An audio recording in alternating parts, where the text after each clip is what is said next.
got from the local recording here in Houston. It looks like we got a normal retro fire.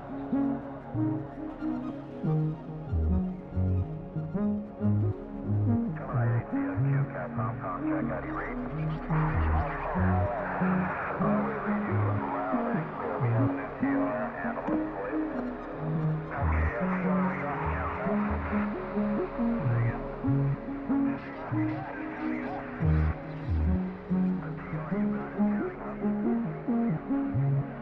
The one we've got is counting down. Verify that module 4 is loaded. Roger, copy, Gemini, and be advised they're planning to come into a dash-free area.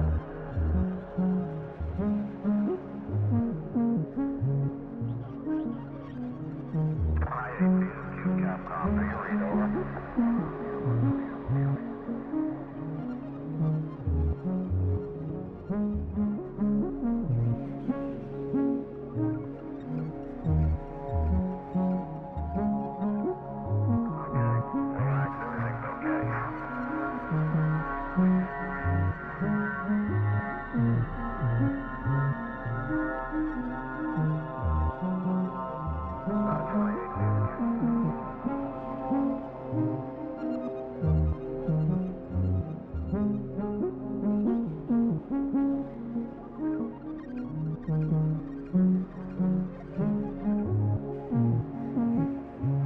When we were in a 0180 spacecraft configuration, spacecraft we hooked onto the antenna, and we were stabilized there. We had the attitude control power off in the spacecraft, attitude control power off, and we were, at the time we sent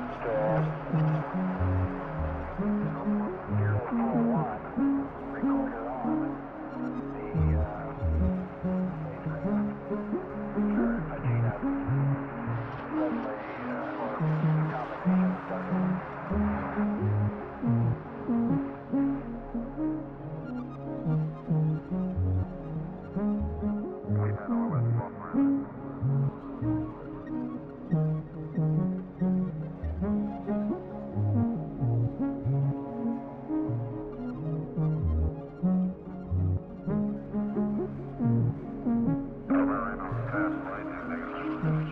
Roger, keep trying about every 30 to 60 seconds.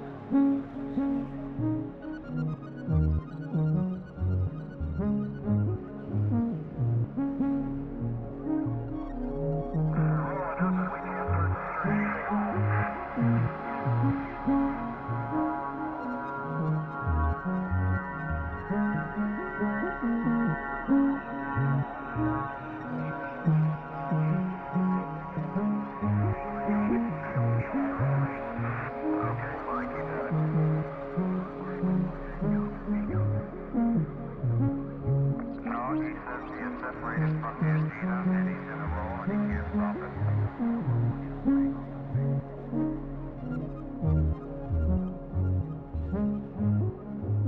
Okay, area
2808, go ahead.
And be advised, our Ohm's rig pressure is 0. Ohm's rig pressure 0.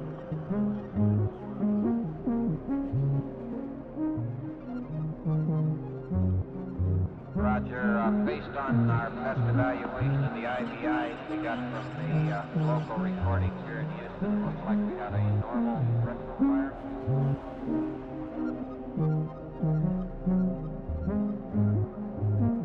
CSQ Capcom contract at E-rate. We read you was loud and clear. We have an NTR and a local blade. Okay, NTR we got.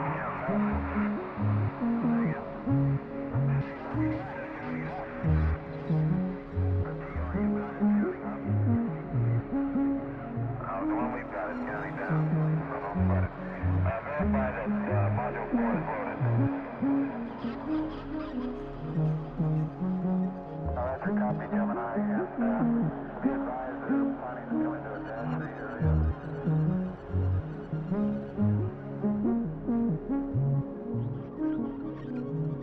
I-8 Capcom, are you read over?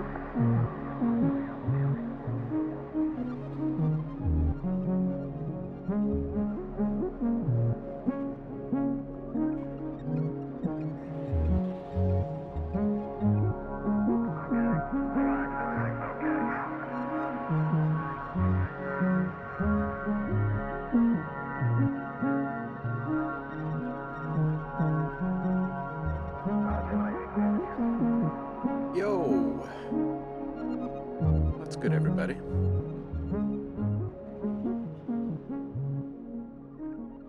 Happy hump day to you all. Halfway to the weekend. It was when we were in a 0180 spacecraft configuration. Y'all staying inspired out there? Who's here? Javar is here, and Saffron is here. Welcome in, guys. I am going to be making some more cinematic sound effects today. Kind of continue on from the suckbacks that we were working on Monday. And I have actually not touched those since then. So we can dip in there really quick and see how many we had, how many more I want to make. And then we can start the real fun. We've got all these really good source sounds, so we can start making some really good stuff out of them. So make them wiggle a bit. What's up, Javar? Javar is saying, just picked up a Sony S6000 camera and an Elgato multi-capture card and finally got my C-board to work with pigments. There should be some fun streams coming soon. That's awesome. It's fantastic.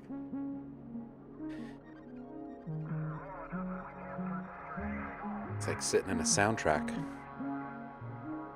You doing your thing over there. It's awesome. All right, let's see. What do we have here? It's way down, and we got Finder. Where was I?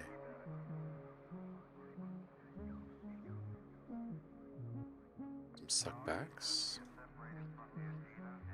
I know we got through a bunch.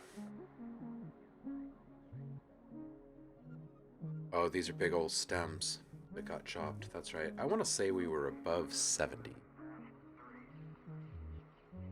70. Could open up that project, but I want to say we need at least 30. So let's aim for another 50, at least.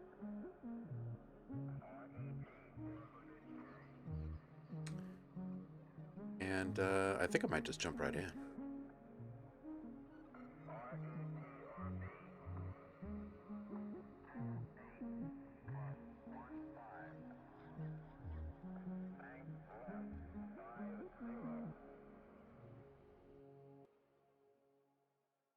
set up here really quick. All right, so we're going to probably fire up some kind of cool little Foley-ish thing here. To the Finder. Let's go with some Kontakt. Love to get this going.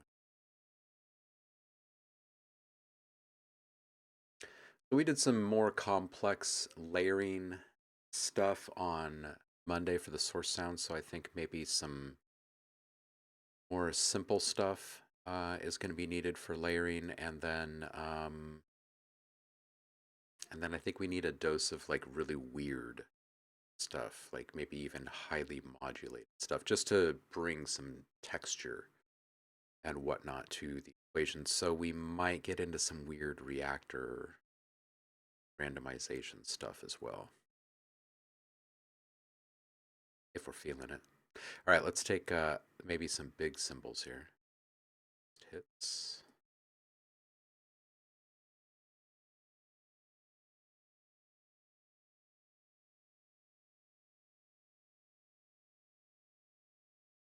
About all symbols. Let's see what kind of symbol action we got today.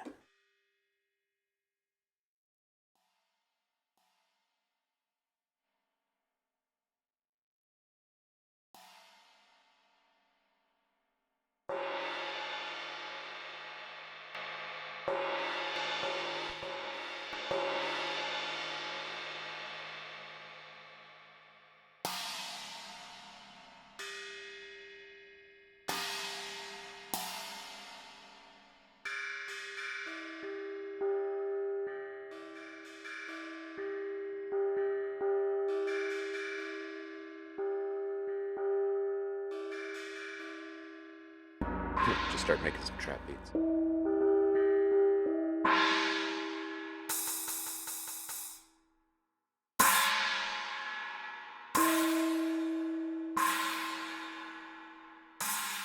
These two, this little gong and this open hi-hats, this will sound kind of nice together. I'm just going to hit record here and capture a few layered hits.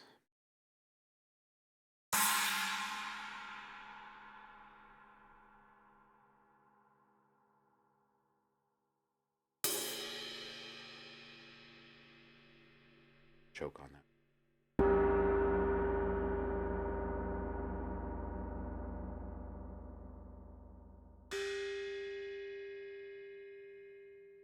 Ooh, that one's gonna be nice, actually.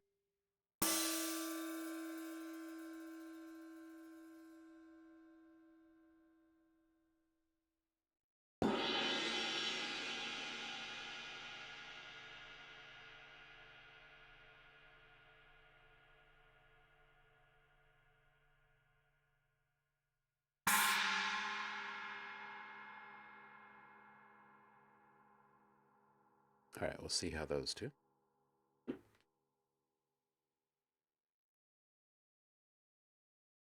Oh, we should probably save this.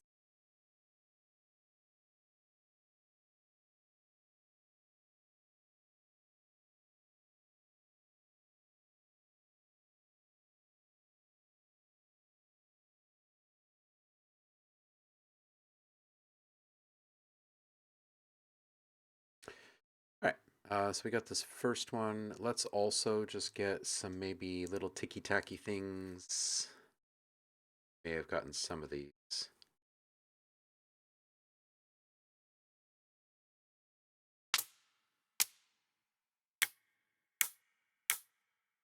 Yeah, I think we did, but we're grab them again. Put on some different reverb this time.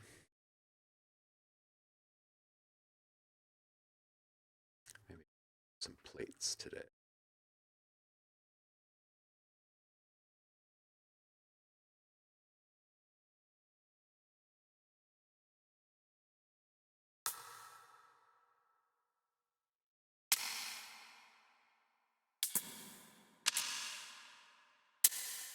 Yeah, this is a thinner.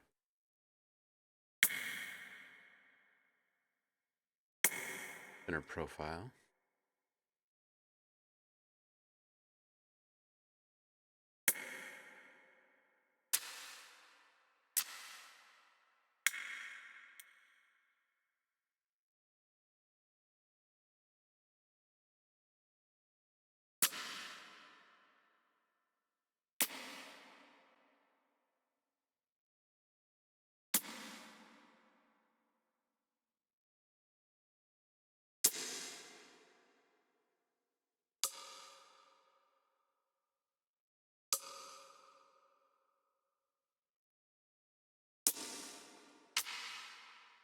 There's a tape.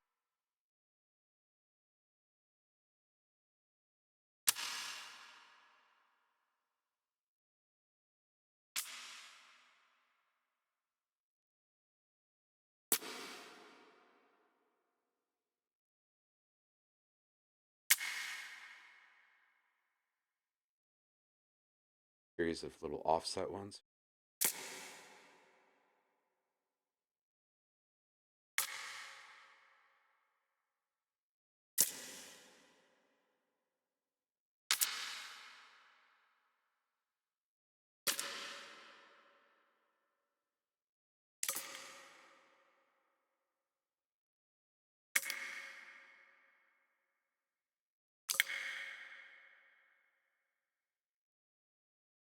All right, we'll print those.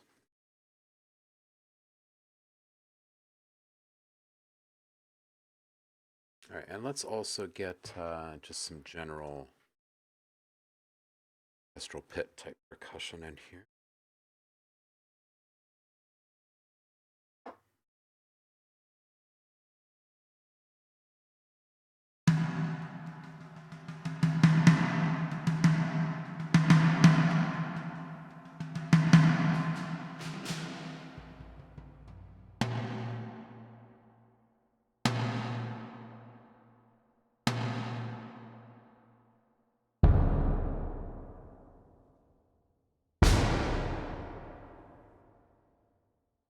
All right, we're gonna get maybe about a dozen of these.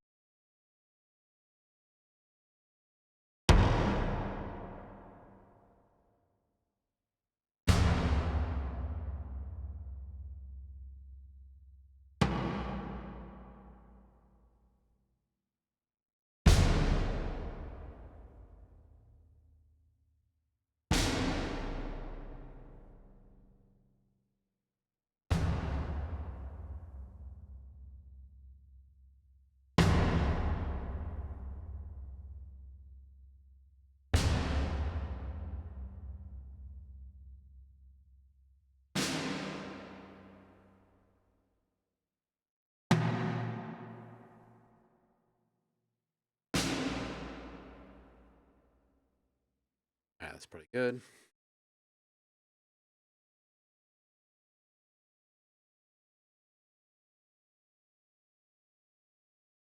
Paul, how you doing, man? Tuning in from sunny Maryland today.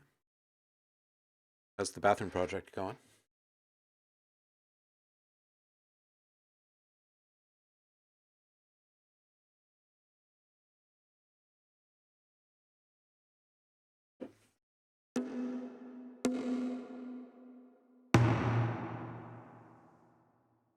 Put a different reverb on the set.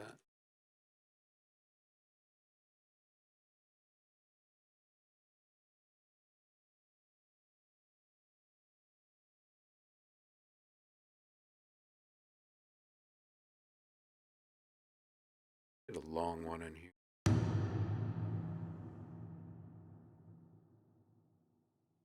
Slightly darker.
let's get a few of these.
I dig it.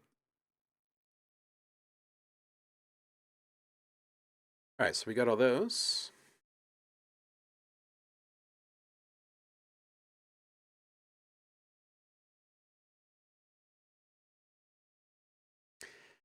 Paul, well, congrats on the end of the leaky shower era. Nice upgrade. All right, so we've got well, we got some cymbals, some little ticky-tacky, some orchestral hit type stuff. We should probably do a couple of like claps or something. I don't know. I don't know that we really need too many more bright bits. And we baked in a fair bit of steam and stuff into the ones that we made on Monday. I don't know that we really need a whole bunch more. Let's see what these guys sound like currently. Start with the first one. Oh, we need to put reverb on the first set.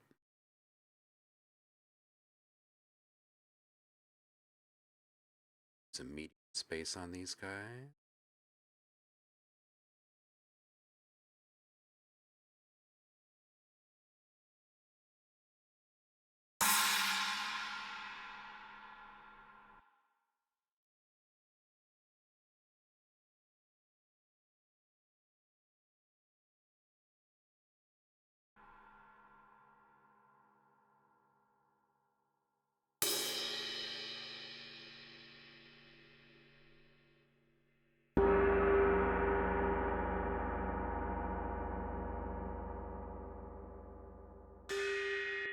It can't be quite that long, but that size is about right.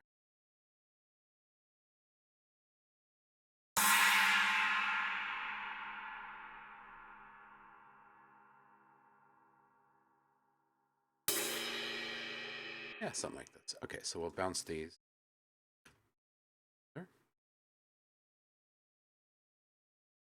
Track so we don't lose track of it. And let's strip the silence on these guys.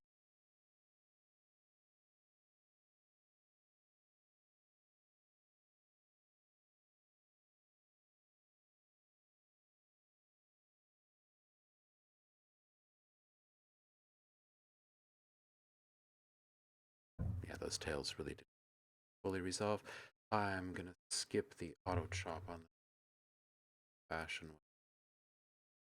Chop the.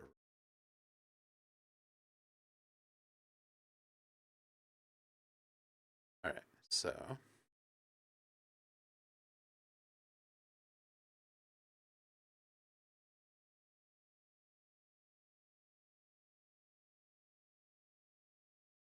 And this one.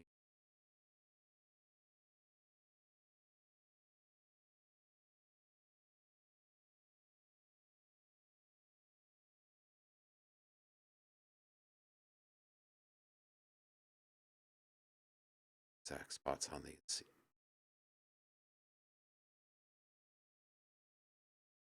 All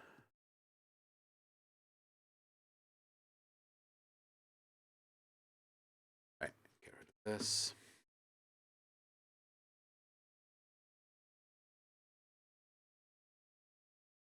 All right, and next thing we want to do is grab all of these. There's that.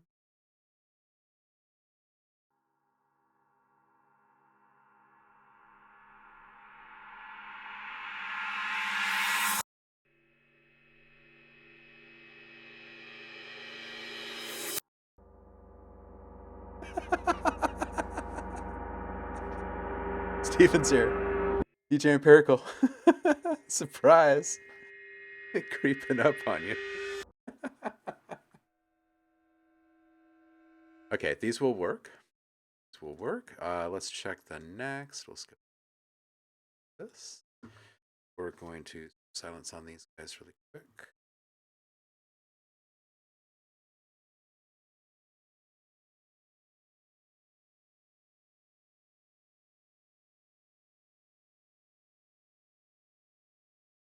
Probably something in there. No?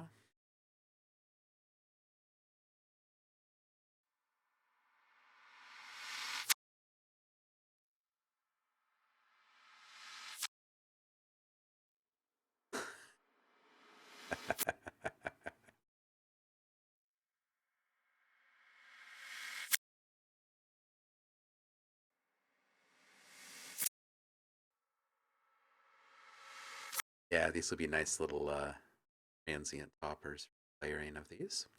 All right, let's strip silence on these.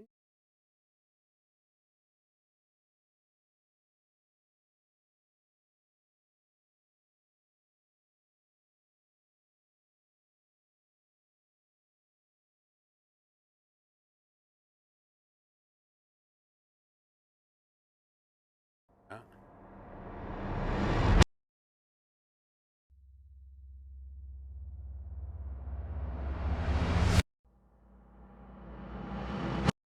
Yep, okay. Those will all be fine. And these guys.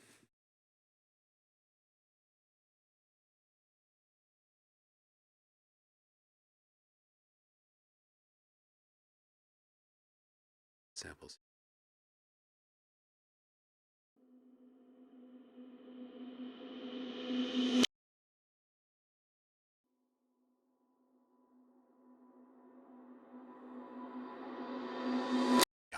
Okay, so we said a few minutes ago that we needed like at least 30, 50. Let's get there. Okay, so we got 30 out of that sprint there. So let's get a few more.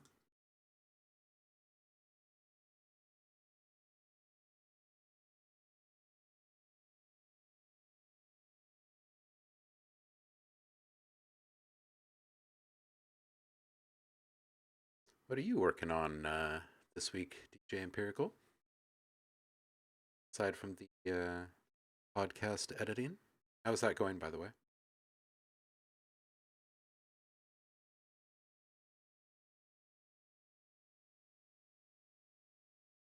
We'll layer this. Let's get a junkyard metal. We've already got some reverb on this channel here. All these things, a whole bunch. Not sure if we need to play on.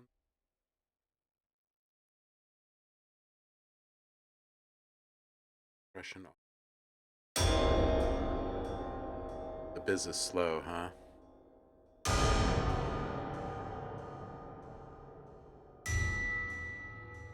I feel like it's kind of all over.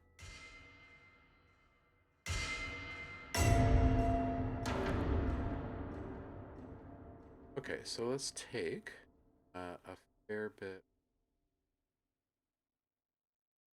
all.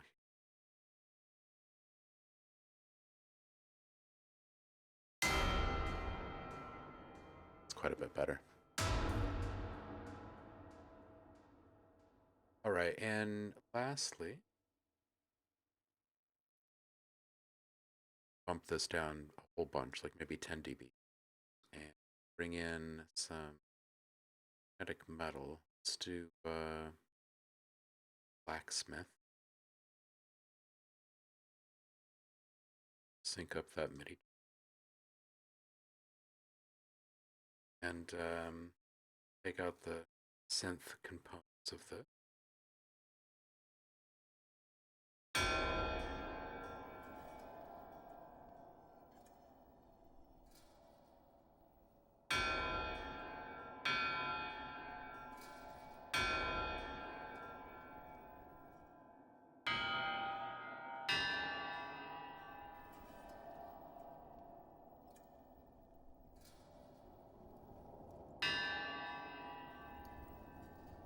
Gonna get some kind of industrial tonal ambience elements up in here.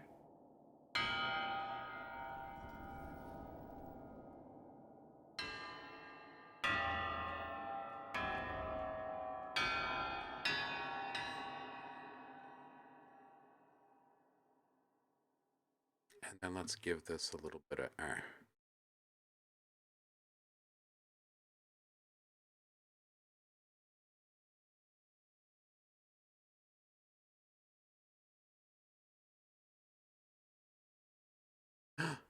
Guitar Rig 7 is a coming. Oh man. This will be good.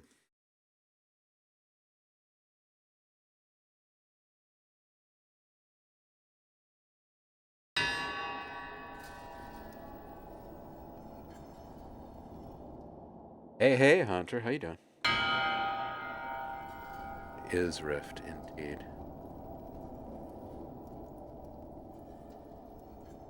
Get this.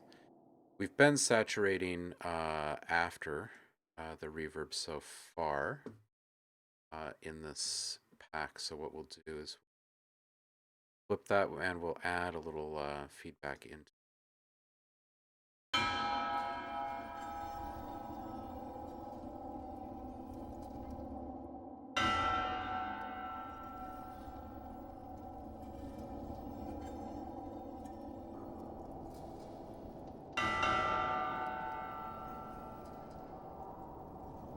Make that tighter here. That's a little closer. Get a little comish.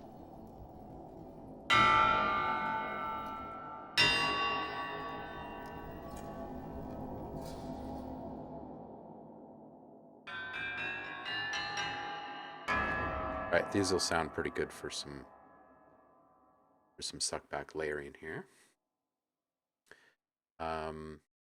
I do want just a little bit more grit on this in general, so we're just gonna shape the waves a little harder here.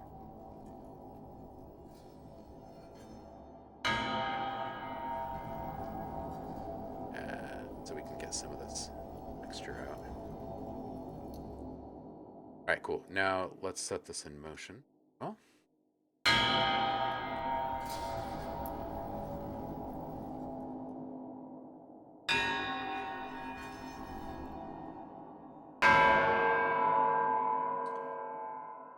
guy's not gonna start.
All right, let's grab a couple of these.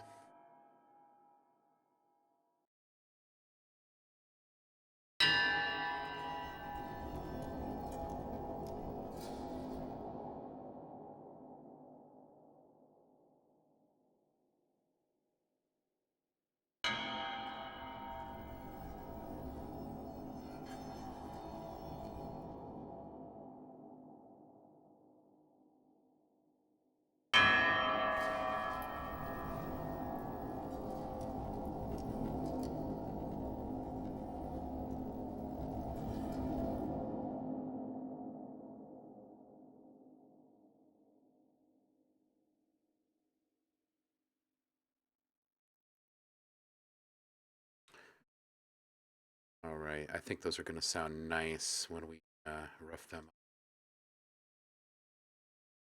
Out of curiosity, let's give these slight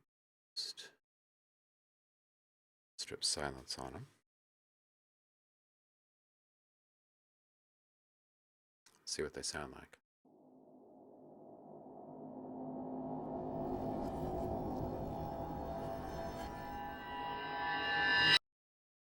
Oh, that's going to sound so good layered with a couple of those other guys we just bounced. He's at a bit more depth.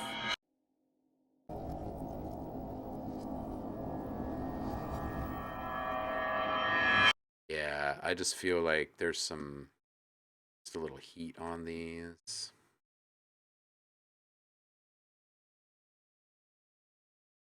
Maybe even kind of extreme, but just like at 1%.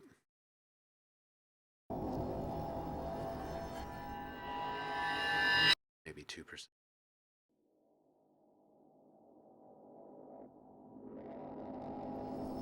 Oh,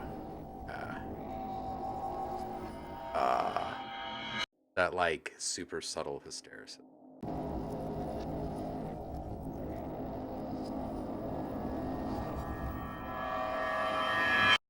That's some dark stuff right there. All right, cool. So I like those.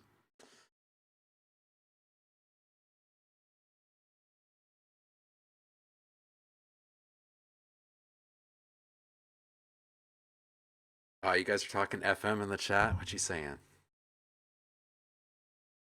Ooh, maybe we should do some FM really quick. Haven't done any in this yet, so I'm gonna go ahead and turn off our plugs on this channel.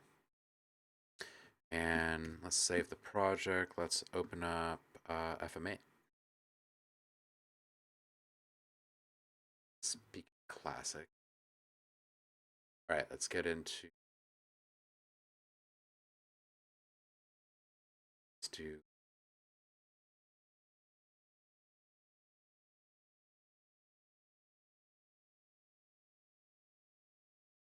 Let's start at the top and work our way down, right?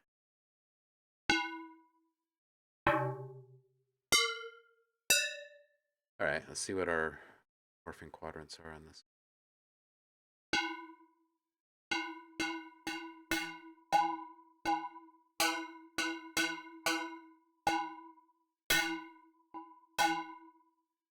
A little bit.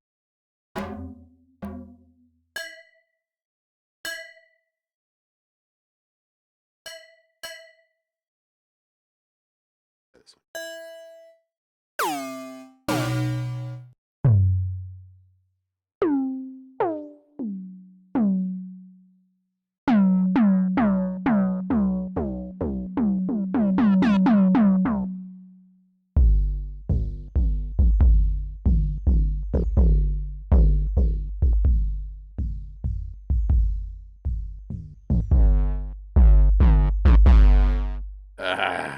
FM is so satisfying.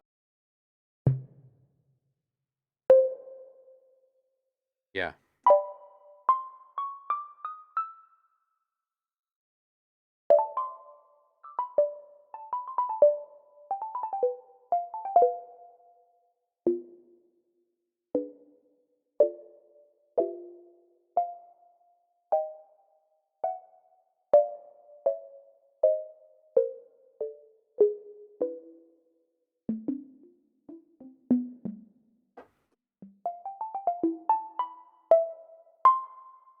Simple and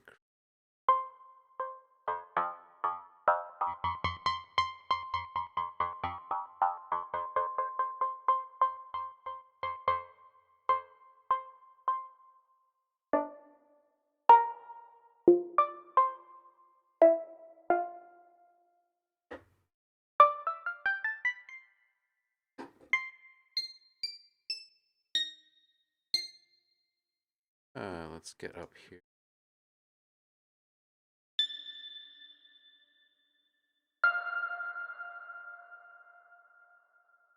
So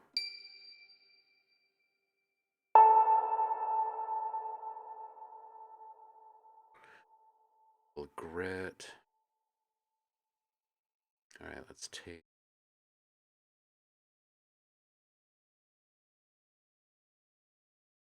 it's a bit more, add just a little bit more random, and we're going to bring the volume down.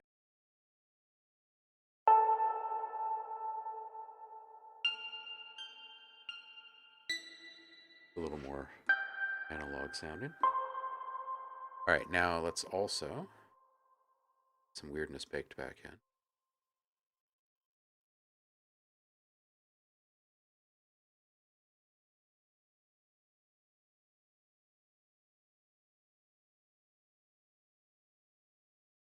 Log OPS 7. I need to check it out.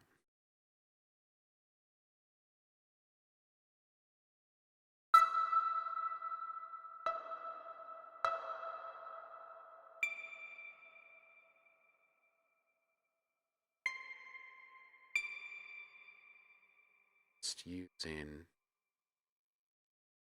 get into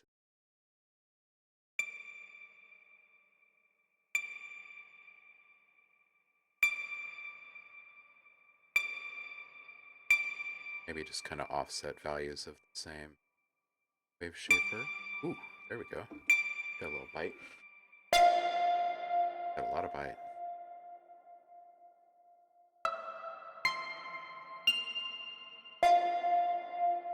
Better.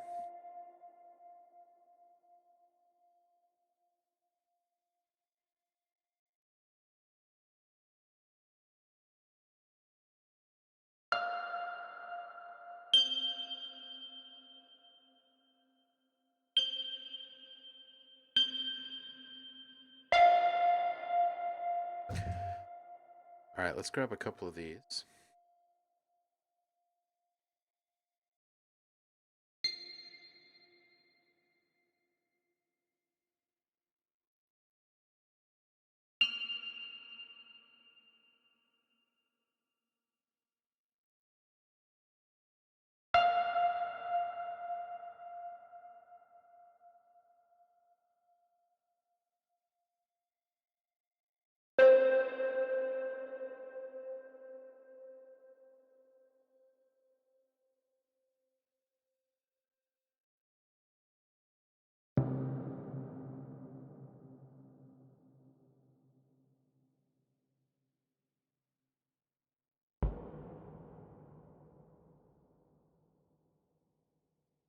Those last two are going to feel so satisfying.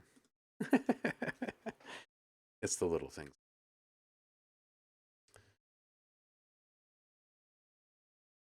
All right, so let's drop these. We could use just a little bump here. All right, so we're going to drop these.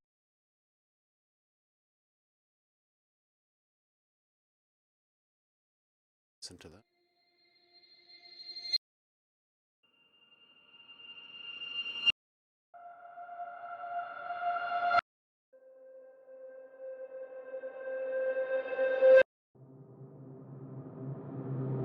Oh, yeah. You know what? This one and this one are going to be together. There's definitely shared qualities here.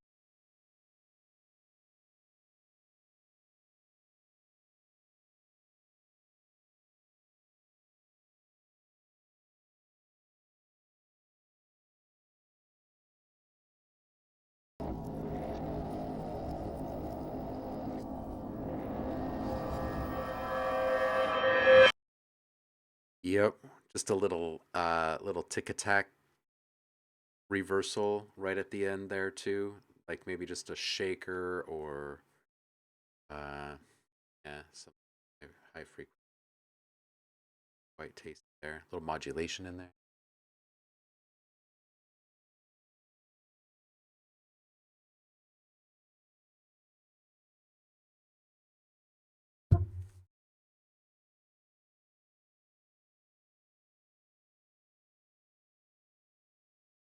All right, so let's continue. This guy's off. Back to our paint. Where was I? I think I was in. Yep.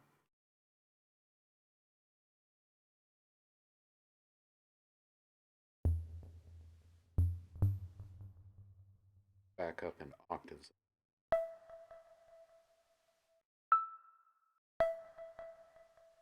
Ah, yes.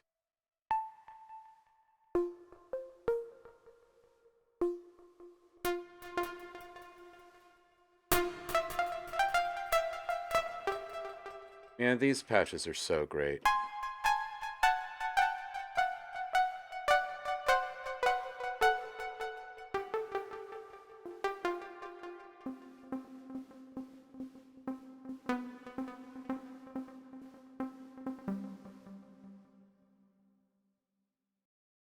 Vibro walkie.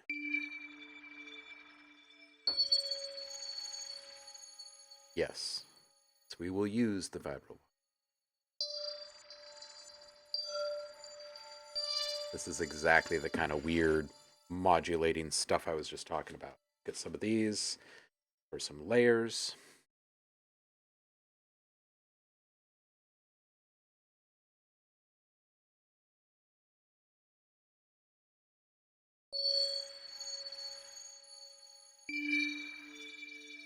Pro tip for those that love the output of FM synths but have absolutely no idea what you're doing in FM synths and don't really care to go down that rabbit hole. If you buy presets for FM8 specifically, it's kind of a never-ending playground of that theme that you just got. Like there, it has this easy morph page, and it allows you to affect the shape and timbre and whatnot of different sounds from this panel here, which has nothing to do with FM, right? It's just classic ADSR envelopes, easy to understand terms. And if the folks that made the sounds that you got are worth their weight, then they've got these warping or morphing quadrants set up, which kind of turns each sound into 4 sounds and all points in between. So it's a really fun synth to play with, especially if you're not too comfortable with FM, because it gets you these results very quickly and you don't really have to understand the magic behind it. Just find some good sound designers, some patches from. All right, so we're going to grab a few weird little spots in here. And I'm also going to bring the attack down.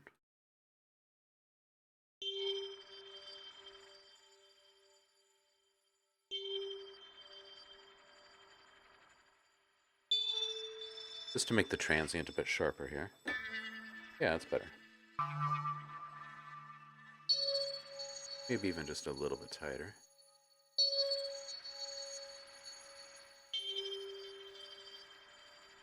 See what happens when we apply that before we go any further.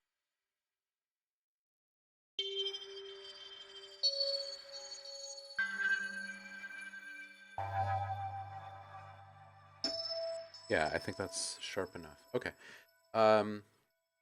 So when you choose to apply one of the changes that you've made on this page, it resets all the parameters here, but it applies the changes by way of adjusting all of your ratios and offsets for all the different operators that you have in play. So it kind of takes a lot of the technical stuff out of your way and lets you in sounds. All right, so we've made this a bit more sharp.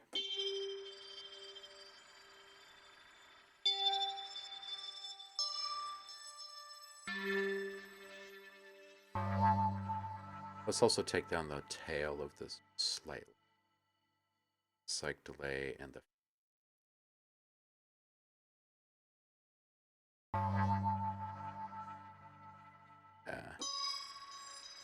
pretty ideal right there. All right. And we're just going to trip around a few different parameters as board here.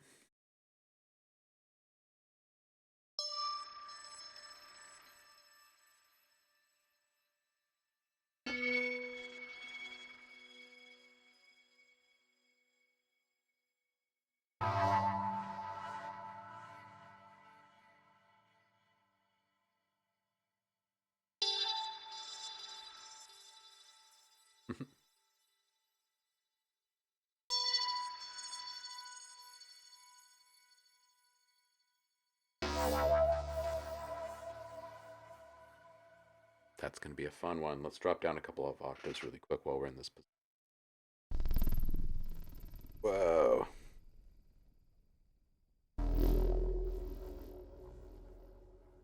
Okay, that's good.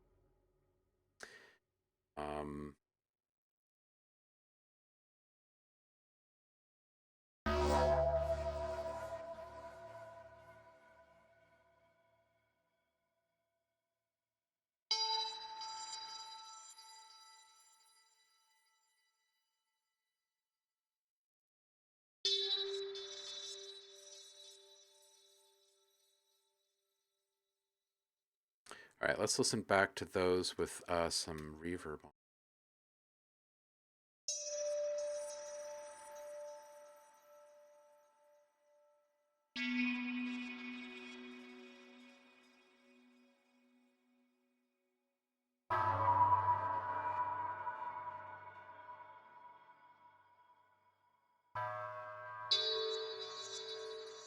right, we're going to have to spread these out a little. A couple of errant ones in here. Well, out.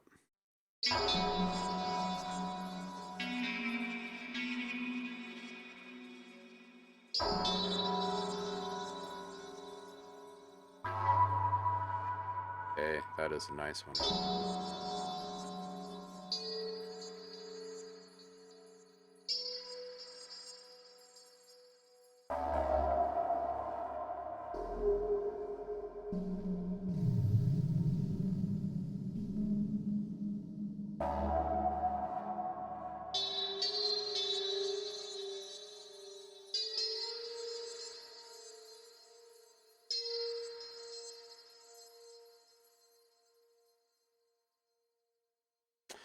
All right, so I am going to quadrants my morphine position around as this guy plays through.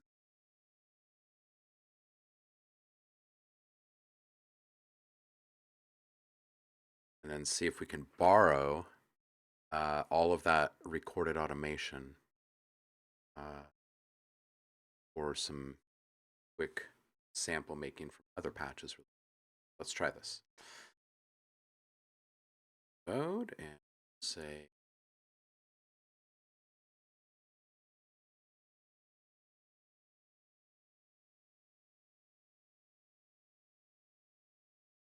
and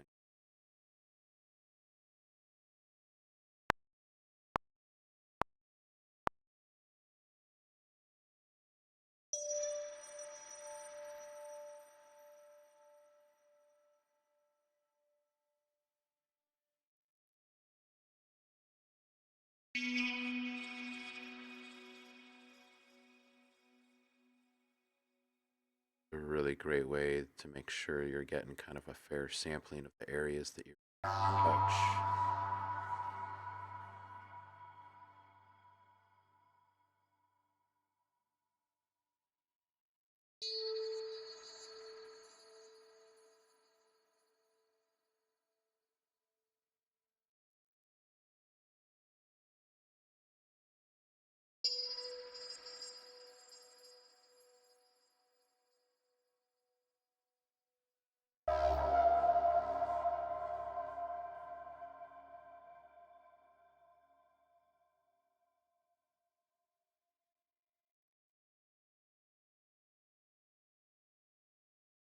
Liv is here. How you doing, Liv? That last one.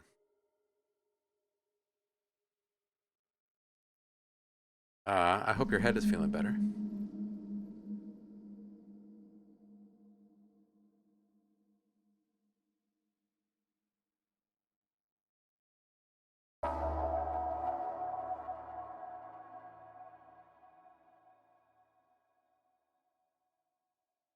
make these tails move a bit.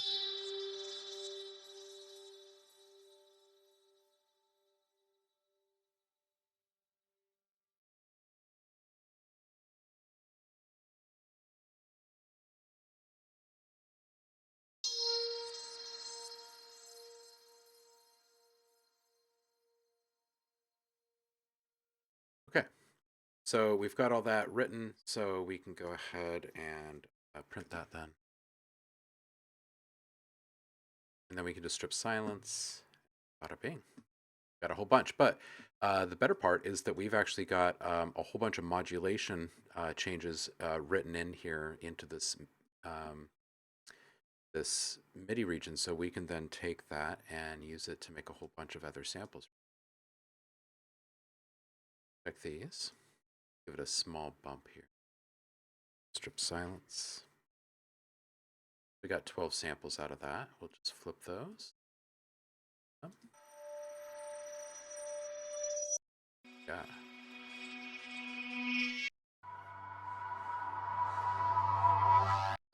Yeah. Cool. These all sound pretty good. Cool. So now what we're going to do is up a different patch. I'm going to stick to my sounds here, but we can go into a different pack. Let's just see what these sound like.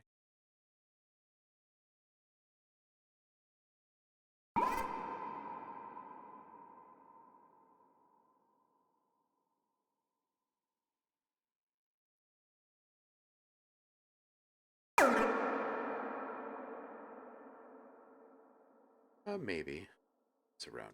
Let's see what we can. Our morphing quadrant is, or our target here is moving around for us, so we can come over here and adjust our randomization seeding.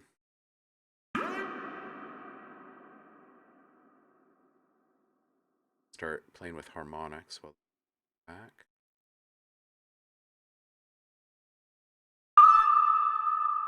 Ooh, that was a little spicy.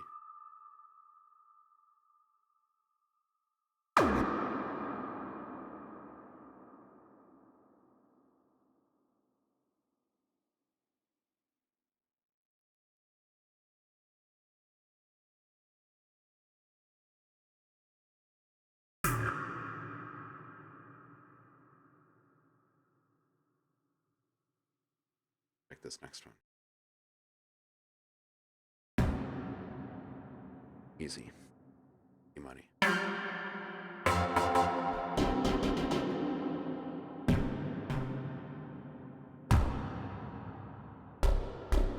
Okay, these are all great. We should shift all of these down. Let's do that really quick. Let's drop everything to octaves and play. See what we get. Easiest way to do that is just to print it without even listening to it. And then give it a listen. Hear it in context really quick, just reverse them.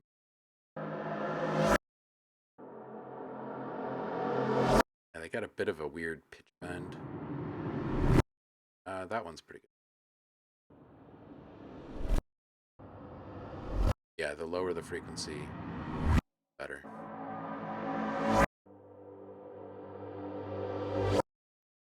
So these are good except for a few. So what we'll do is we'll just silence on these and just sample them.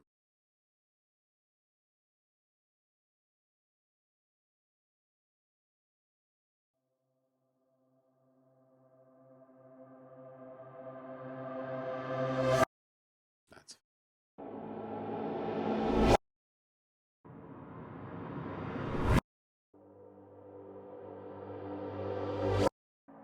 that one's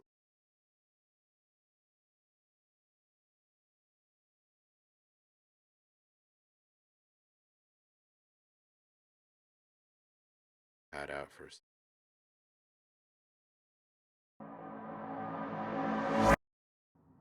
That was weird.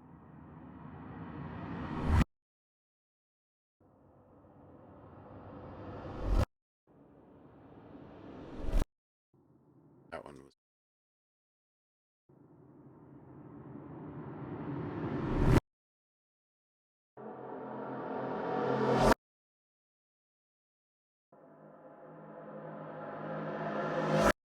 Yeah, these two are the first two that we heard originally. I think I might just throw all those away. All right, back to this.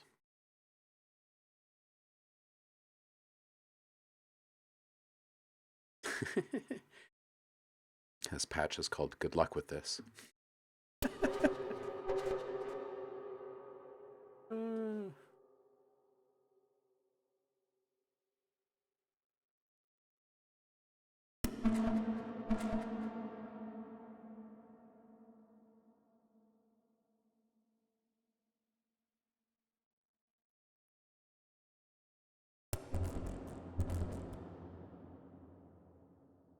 These are pretty cool. And this reverb is fine, so both of them. But we're gonna some riff involved here.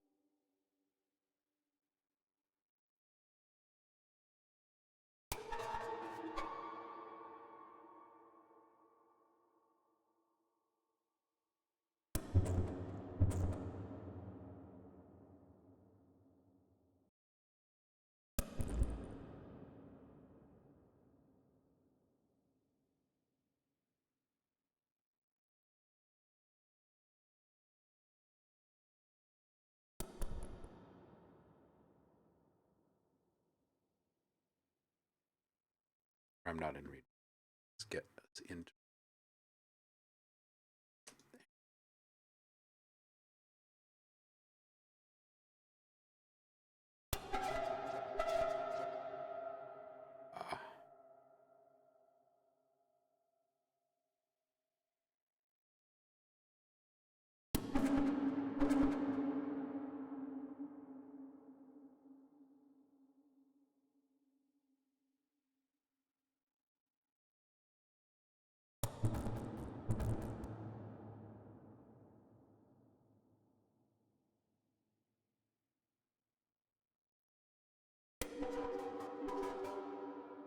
Oh, Liv, good to hear that the money stuff is behind you right now. Yeah. It is the death triangle of time.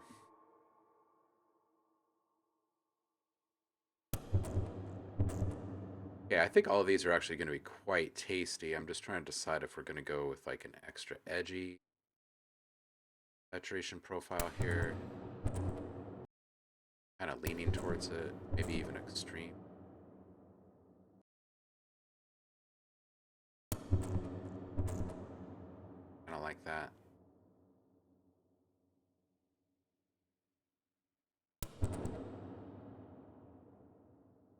Let's see what's.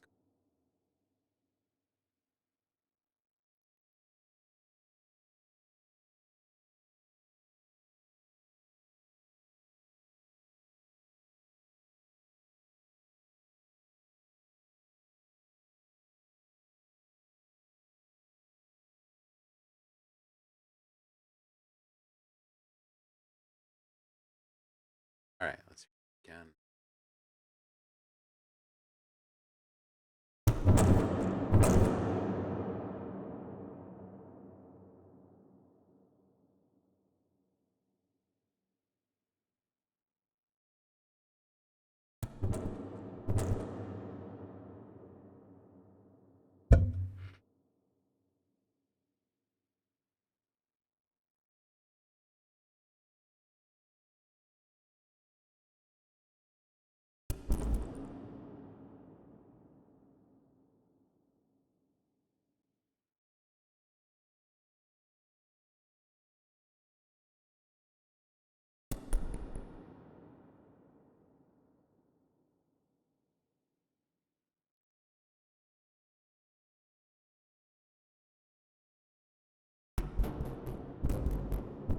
Oof, oof, oof, oof.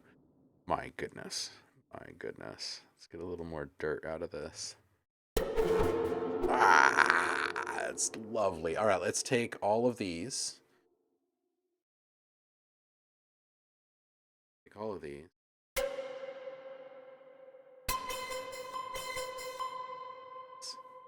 Skating on this. Let's just see.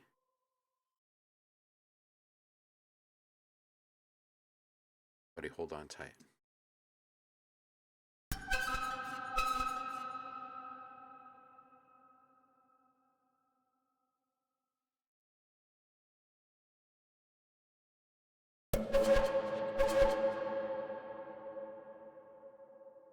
Okay, I'm just gonna print this as is, really quick, just so we can kind of fast forward through this whole process and see what these things actually sound like in context, because I think they'll be really cool layered underneath something.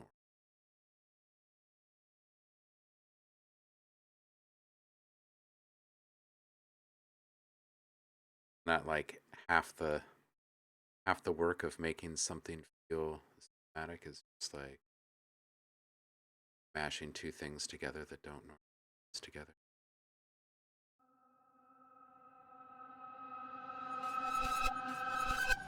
Yeah, this is good.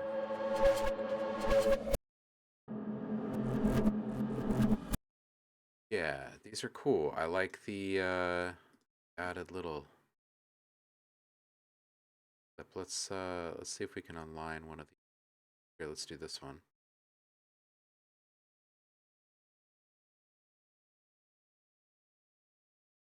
See how close we can.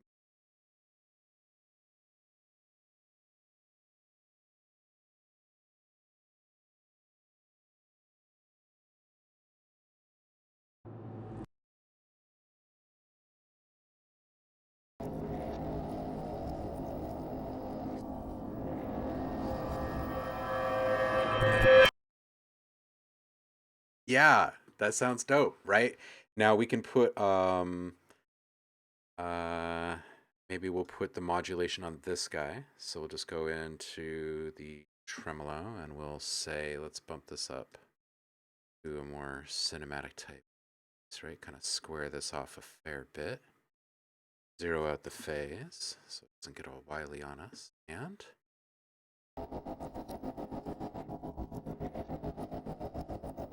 this would ramp up over time, of course. Yeah. See? I'll bring this way down. It's a decent listen through.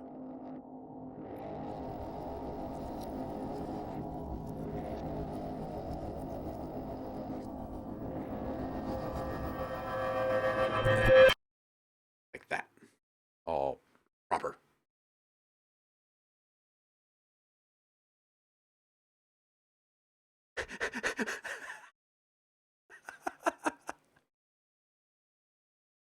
Oh, Paul.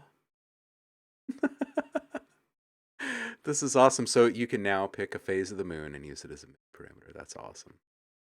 This is a beautiful world we live in, isn't it? All right, cool. So we're going to play around with some tremolo on those. That's going to be some really good layering reel right there. I know I said we only needed like 30 more sounds, so let's just see how out of control. It's only another 80, which does give us the additional. But I'm having lots of fun, so I'm not really wanting to stop. We should stop though, and see what we could build out of all this stuff, right?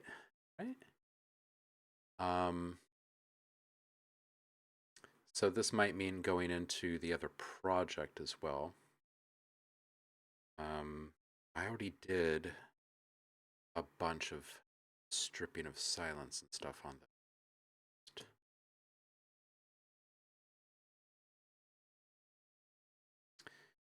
Let's see, where are we?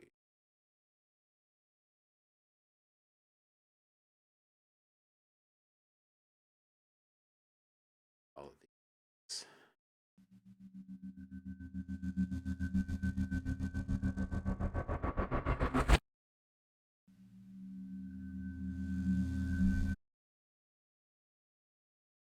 Yeah, these are the longer string outs here.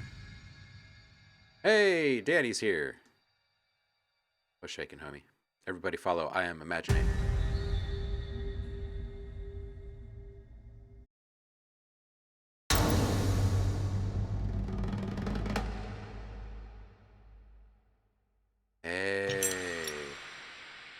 Paul found something cool here. This app converts. I'm gonna put this up here for a few so people can find it. Converts all types of data from the internet or Apple devices to MIDI data for passing a modulator. Sounds dope.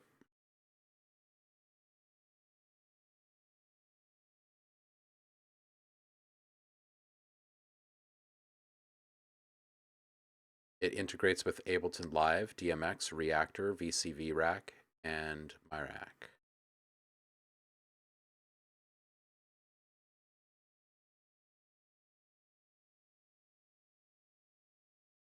You can integrate with Eurorack. Hey, this is pretty cool. I've seen this video before. I just have not seen this app before. I guess I've only tuned in video and not recognized anything.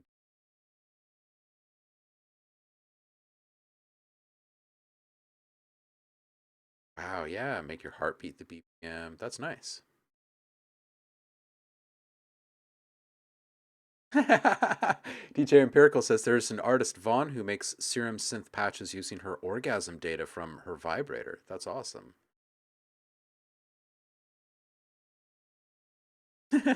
Danny says, my brain hooked up would just be all notes all at once.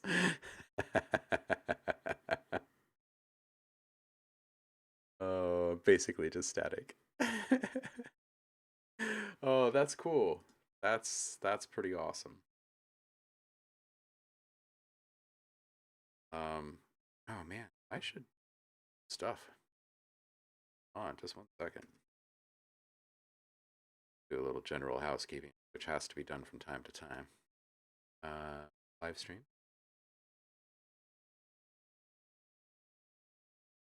And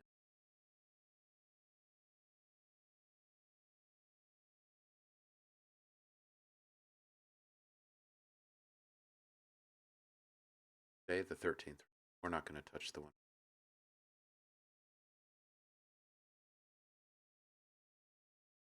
Okay. Let that happen in the background there. All right, so we were about to either just bring in these stems or we're going to reverse. And gosh, that's a tough call. But you know what? I don't really want to juggle two different projects midstream, so I think I might just bring in all of the. This is a 4, 5, so I bounce those. So together.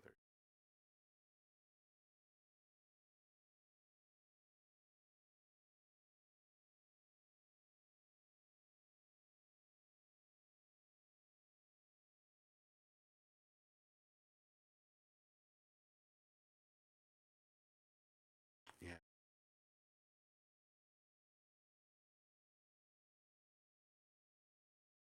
Can't quite tell what's what from.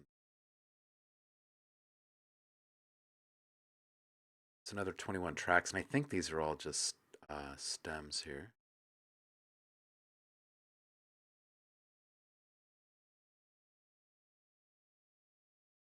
Okay, so let's see what we just brought over.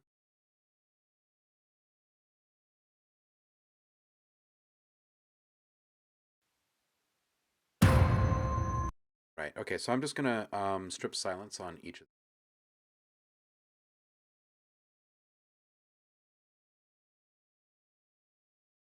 All this is doing is just kind of helping me chop all of these samples quickly.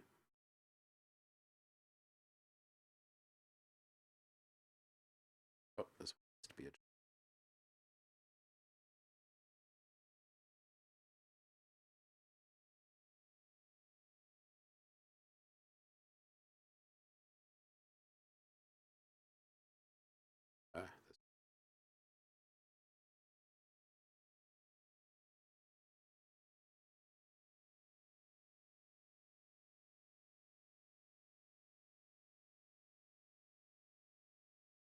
Okay, and this will give us a pretty decent idea of how many complete samples we already have, and then we can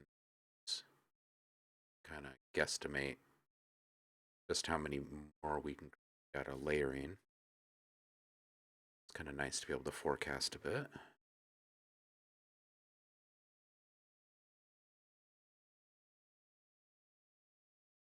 Oh, that did a little love.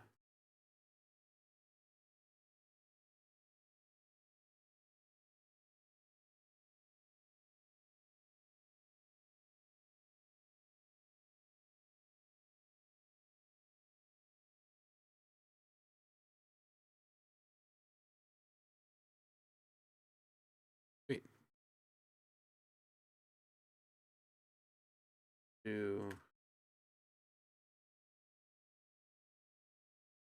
Oh yeah, just looking at some of these waveforms, I'm remembering we got up to some good stuff on Monday. Okay, so we're gonna listen through. I feel like I don't need these. I'm just gonna delete a couple of tracks. I don't need this one. Rid of it. Kind of looks to me like I can just take everything in the arrangement window right now. Select it and just add my fade curves right now. So I'm going to do that. Say, let's do 5 on the ins, and let's say maybe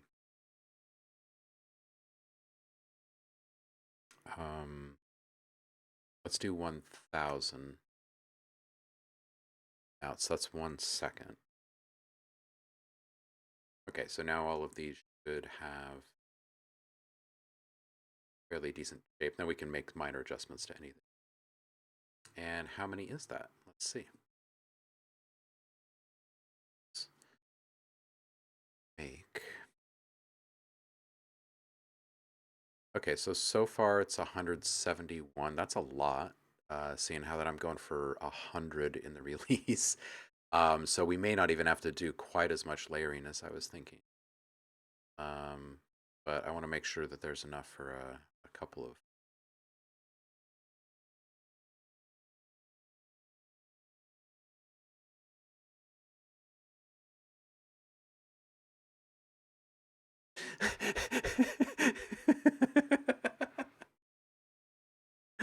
Live. Yes. Yes. OnlyFans MIDI edition. Yes. And to be prescribed, that would be.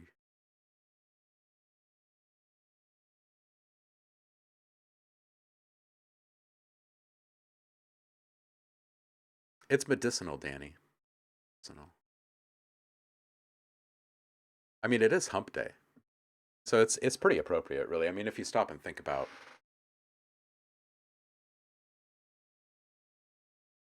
It's hump day.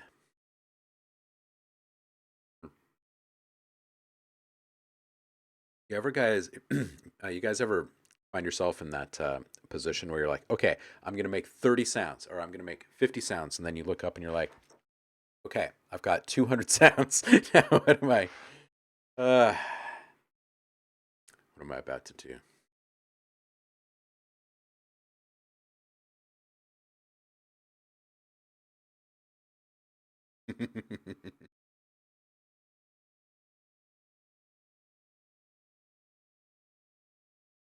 Accidental productivity is the way. We haven't even played with the reactor stuff yet. Should we get some weirdness from reactor in here too, really quick, just to make it even more ah? I kind of feel like we have a whole bunch. Maybe we should chill on all of that and start seeing exactly how we would like to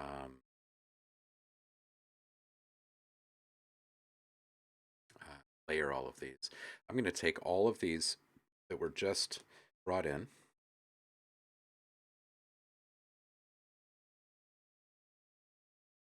And I'm also going to just en masse, I'm going to reverse them. So now everything on our board is a suckback.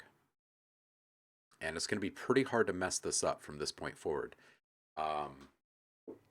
Unless we're actually trying to layer two really like overt, assertive sounds that just happen to be the same base frequency, then everything else is just going to kind of go together, kind of like butter somehow.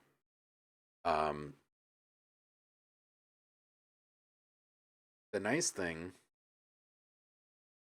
about using ADD for a workflow like this is that you can tag them all really quick.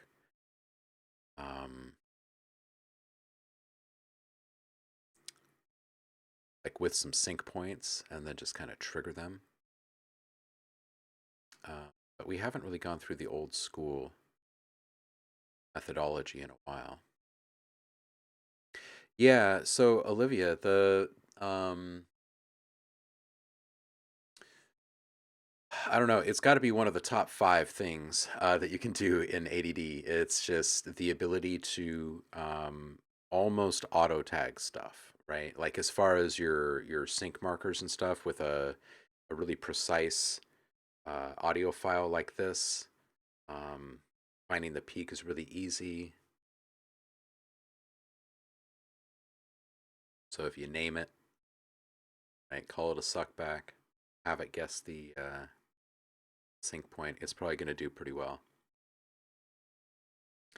You can, yeah, that's a good question, Liv. You can actually put a couple of different sync points into the wave files in ADD, and therefore you can actually kind of cycle through them, like position them differently when they're triggered.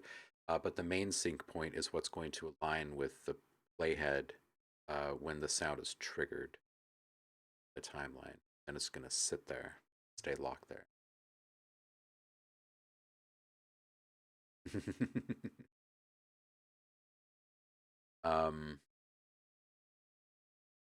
Yeah, all right, let's see what we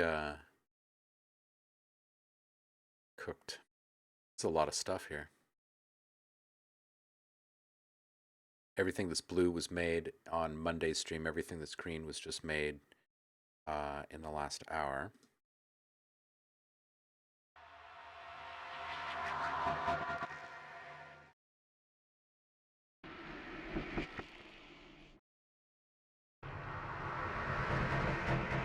Oh, these all have... Oh, you know what? I did all of that backwards. It's like a Monday maneuver. All of the... I want to change. So I want to go 1,000 on the ins. And it's going to be 5 outs. We're going to have to adjust a fair bit of these audio files. Because there's probably going to be almost silence at the beginning of some of these. These right here are okay. That's better. Much better.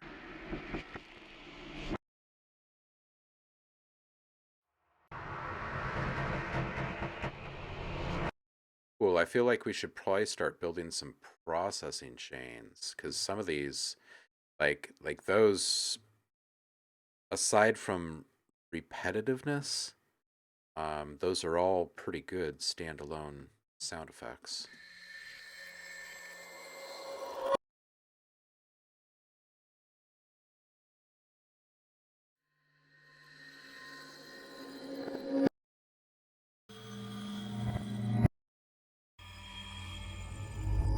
Yeah, but they feel really plain to me personally. So that's why the layering takes place. Is I start to feel like, yeah, these are all good on their own, but they just don't have as much character as they could. So what I'm going to do is let's do the old school workflow. We're going to start here at bar 4, and we're just going to line some stuff kind of randomly up on this bar 41. And we'll keep them in their lane. I zoomed this far out. I have no idea what other kind of sound I'm putting in, which is kind of half the fun. And when you do it intentionally like this, you do have a bit more control over like the size of sound that you're bringing in.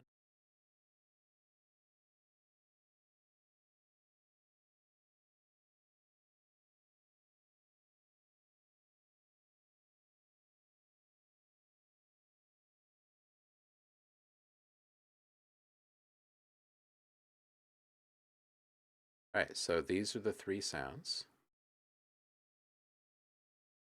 And if we just select them and loop them,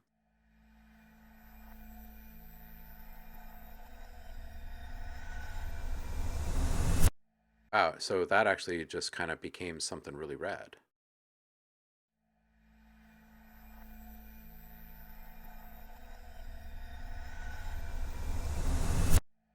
Yeah, that's pretty good. And now if we take this, I'm not sure which one this is, but if we just take a extra wiggle in here.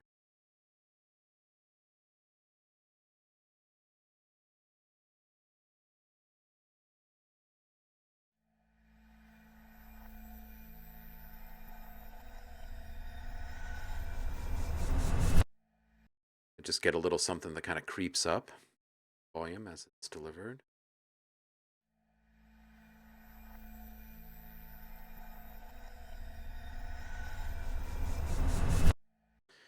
Yeah. Now the question is which workflow from here? So there's like the ultimate intentional workflow, which is like you just start stacking them up, you start bouncing them one at a time. It's fairly time consuming. The next is to actually just kind of create a whole grid in advance, which is also somewhat time consuming. You can also put all of these into a sampler, which is a really cool way to do this. Um, but again, with sampler, now you got to think about like how do they all sync up, right? Um, One of my old favorite workflows for a lot of years for these type of transition effects were to just make a whole bunch of hits, keep them in the hit form, in the hit shape, and put them into three different samplers. So my like what I would even think about doing with each one would be totally different because I have a totally different tool for each one, right? But there would be like maybe 50 sounds loaded into each sampler. Um, and then stretch each of those, like map each one of those across a couple keys. Um, and then you get this like kind of random hit maker factor. You trigger them all at the same time, and you get one full of short ones, one full of medium length ones, and one full. And then you just sit there, you hit keys, and you record for like 10 minutes. And then you just export them all as audio files. And you bring them back into a new project, and boom, you've got an entire sound pack that you now just need to edit down. Right? And all you have to do is reverse the files to make them all legit deliverables. And that's it. It kind of takes a bit of time to make sounds up front. And then after that, it's just like little money machines.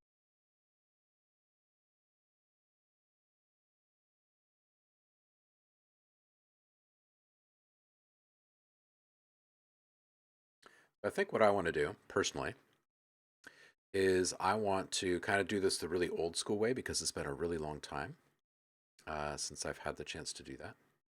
And there is kind of a bit of a gamification kind of factor to it, which I do enjoy.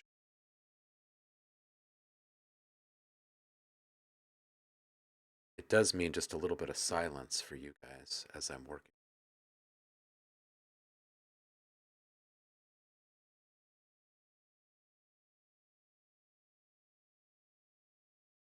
But after I start to hit my stride, I start to speak.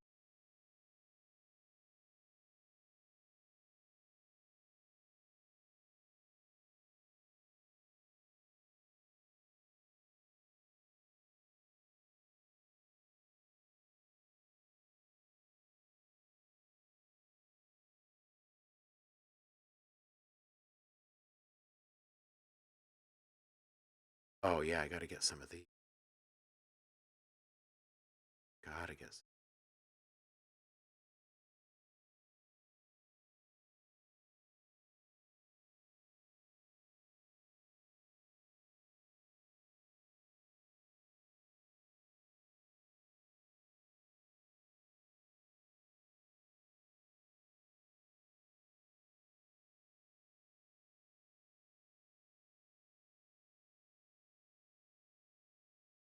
All right, let's see what these guys sound like.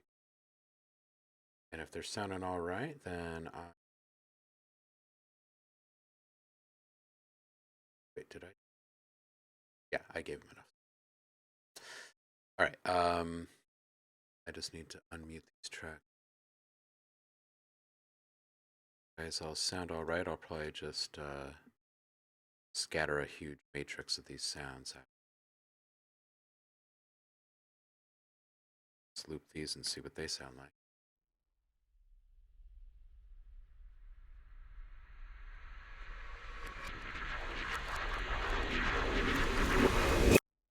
Yeah, that's pretty wicked. That's like an FX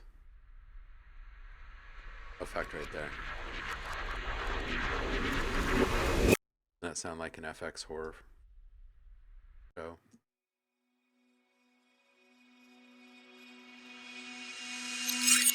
Yeah. Oh, see, I could even hear the scissors that we used on Monday and that knife pull.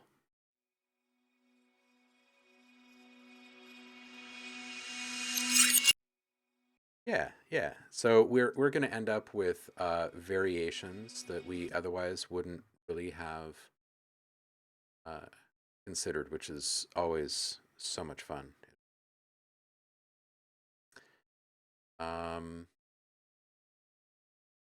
So we'll do this for about maybe 50 of the sounds in the pack. So 50 will be really kind of complex and layered and kind of mysterious. And then the other 50 will kind of start tapering down. So like maybe the next 20 is 2 sounds. And then after that, just single sounds with a bit of focus on modulation.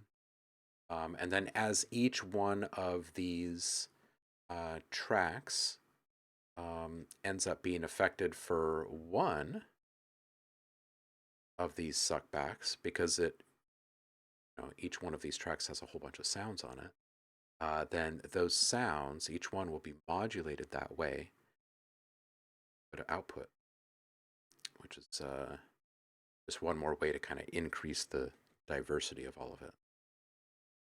All right, I'm going to set a new build around.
Let's make this, are these guys longer?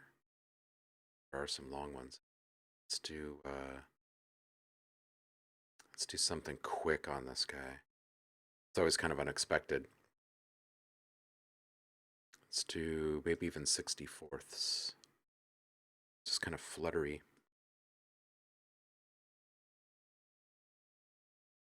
Round-ish squares. Let's see what this sounds like.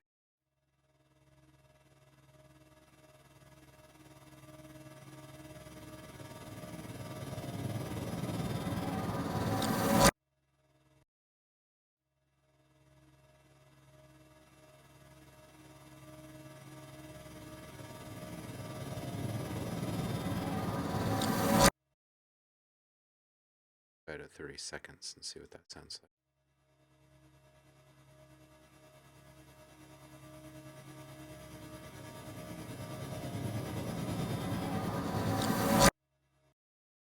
That one almost feels like maybe it should it go down in time as it goes. I like that though.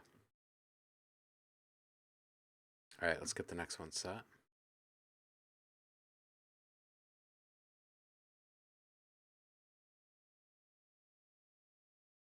Well, I'll tell you what, after working with a whole bunch of futuristic tools for so long, it really kind of puts a spotlight on just how long all of these workflows take to really nail. Just how much we're getting away from all of that, which is just rad.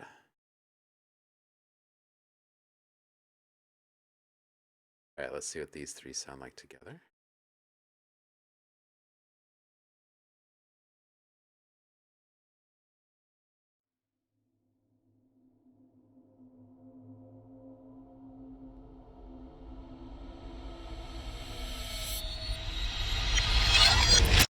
Oh, this is great. This is great.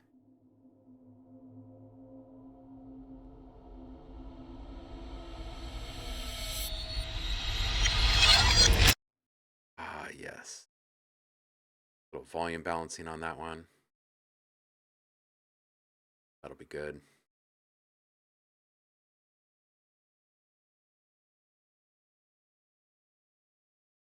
These are all sounding pretty different so far.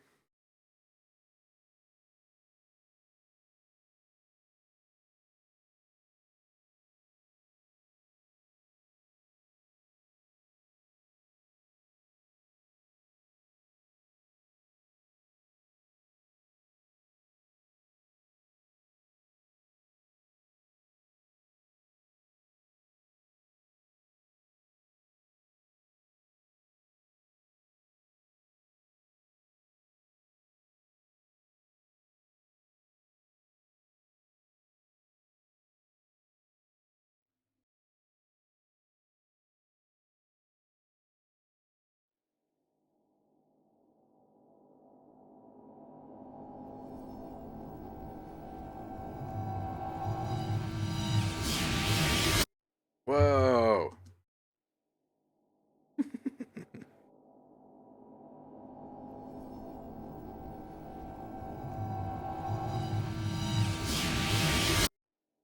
Ah, that's like some unexpected sci-fi stuff in there. All right, next.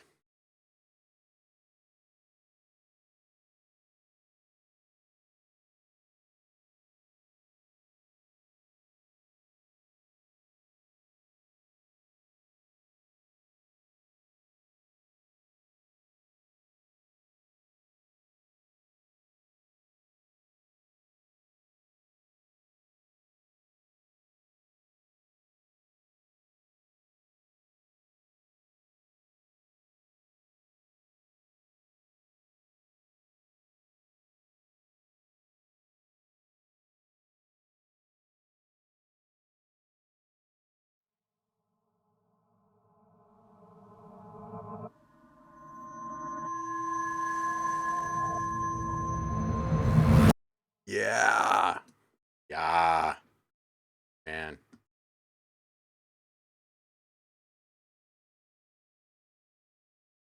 a great workflow.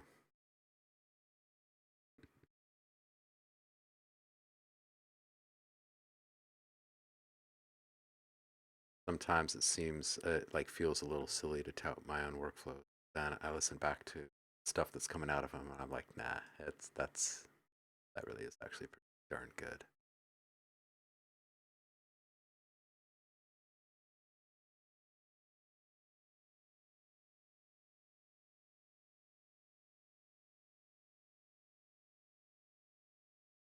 Where? Oh, there it is. All right, check this one.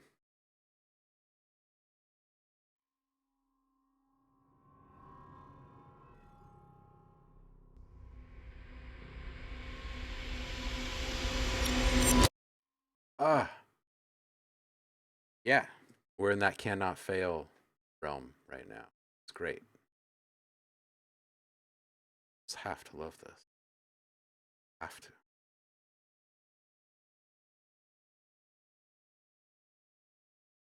Do not like this? No soup for you. Let's go up and grab one.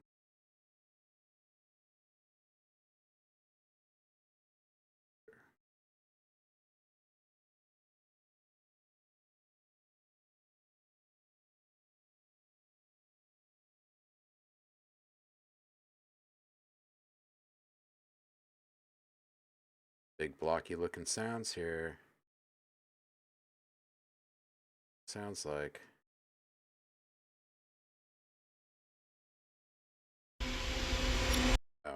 We.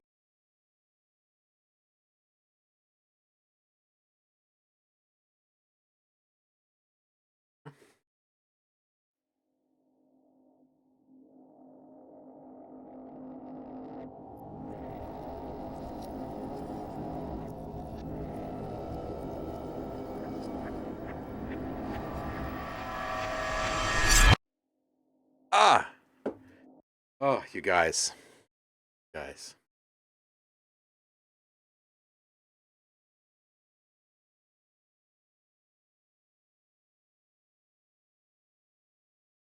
Zeep Xanthorpe, you are here. Here to witness magic in the making. How are you, homie? Doing well over there. Something from this morning. Oh, here.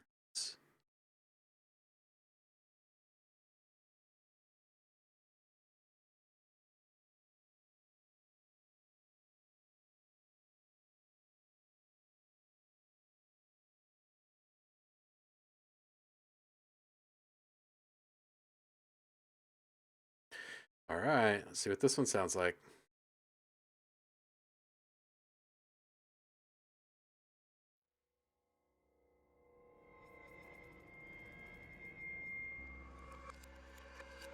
Oh, Zeep, that sounds like a lot, homie. Ah, this one sounds great.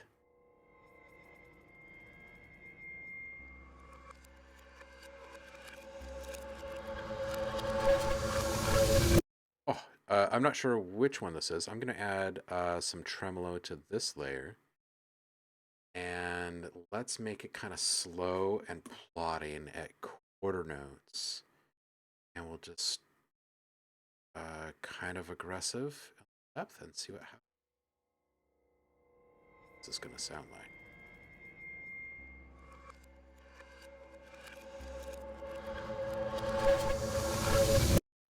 Whoa.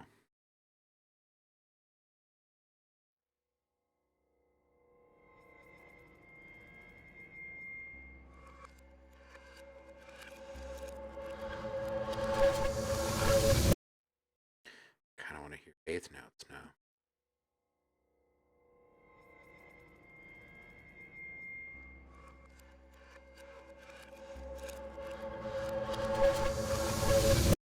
Yeah, that's the one right there. That's kind of creepy, that one. All right, on to the next. Let's see what this one is. Let's do some short sounds on this one.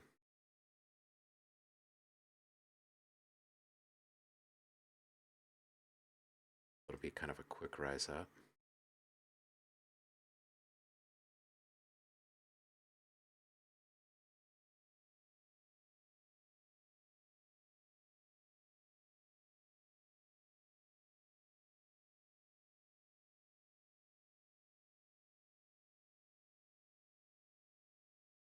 All right, see what these three do.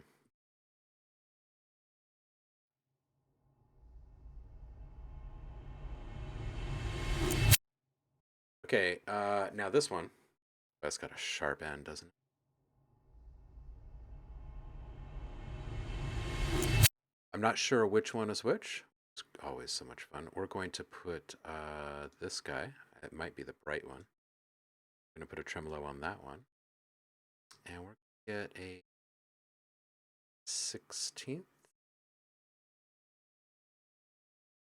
Bit less aggressive this time.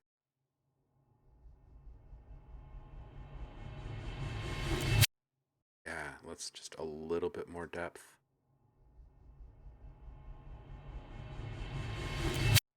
Yeah. A little bit more square.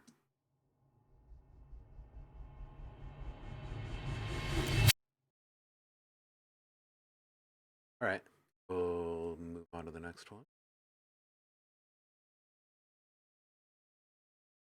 So once you start getting to the point where you've made like a couple dozen sounds in this, you start to lose sense of just how long the different regions are, like playback wise, because you have to zoom so far out to go grab your sounds. And I think that that's part of the magic of it, simply because you're less able to control the chaos over time. The other thing that I really like about the workflow is just the very nature of, if you are grabbing specific sounds, if you're using only each sound one time, workflow, that means that you don't have the chance to use it later, so you don't really like get to play favorites.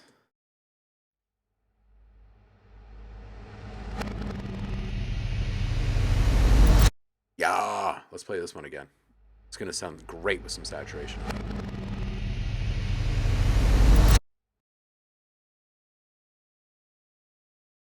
All right, next.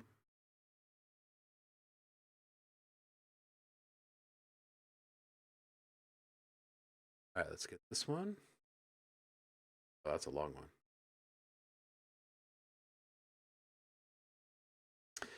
And let's do this one. This one's only got.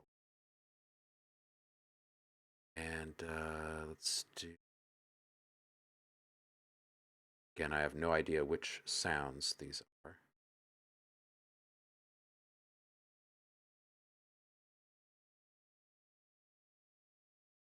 What makes it so fun? I did make them all. All right.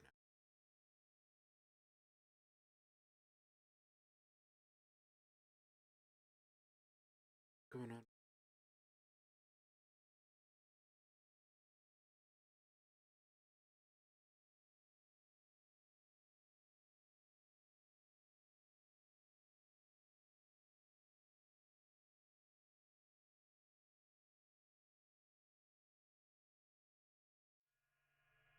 This one out.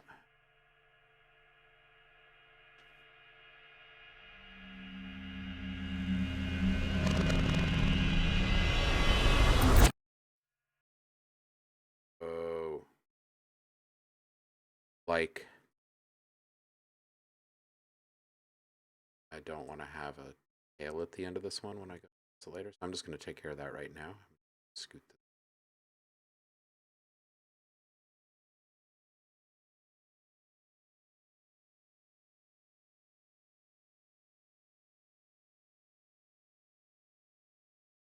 Why are those so...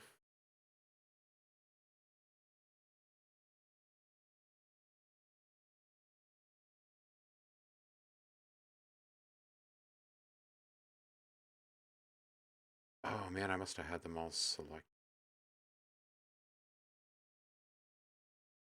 Okay. Oh, better.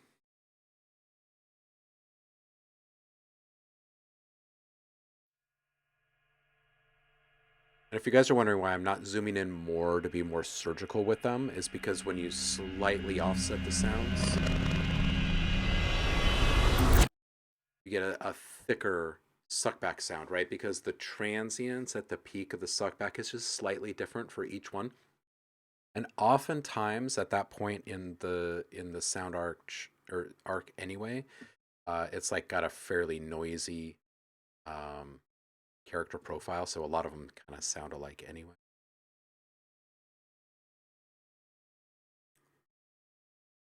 So it kind of gives you a little extra insurance.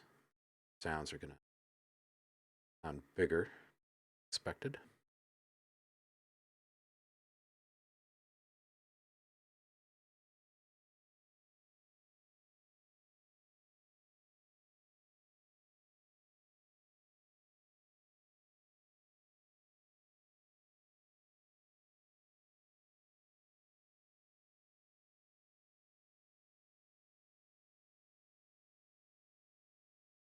All right, let's check this one.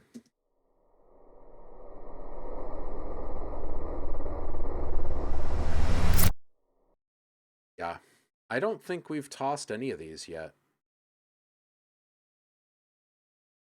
They'll feel pretty darn satisfying. Let's do another short one. We have some sounds that we haven't used at all yet.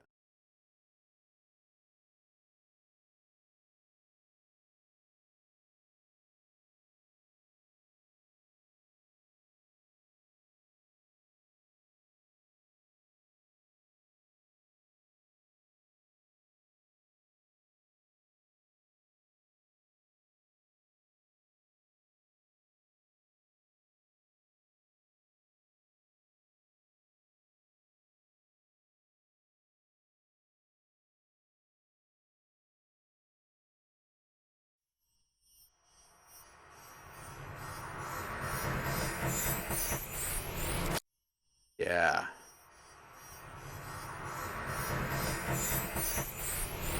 Got that extra little bit of burst of chaos from the metal. I think it's like some sheet metal that's being tapped around.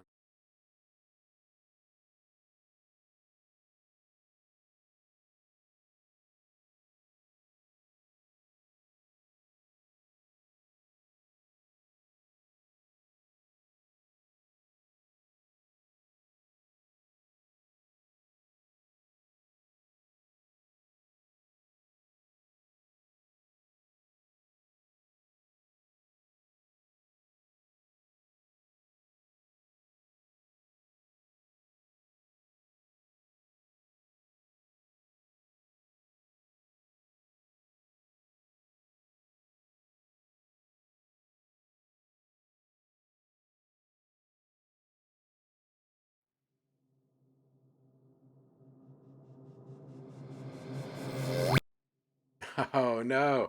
One of the pitchy ones made its way through. It's probably this one. No, it's not. Okay.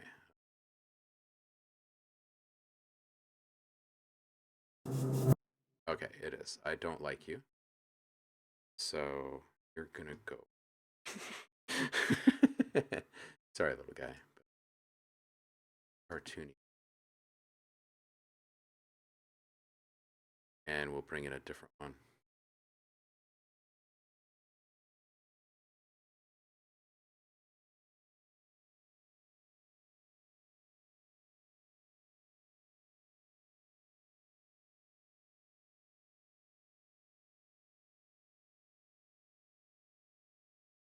Uh, oh, not any.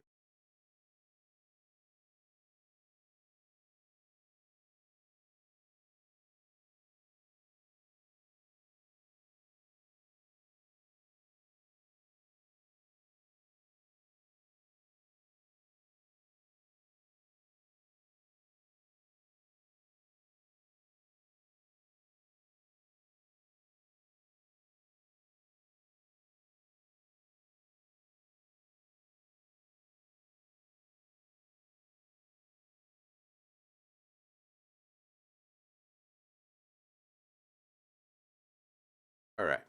We'll try that one again with less pitch bend this time.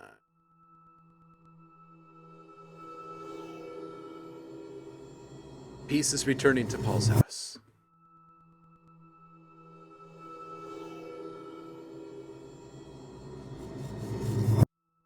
Construction crew is gone. Get the party started.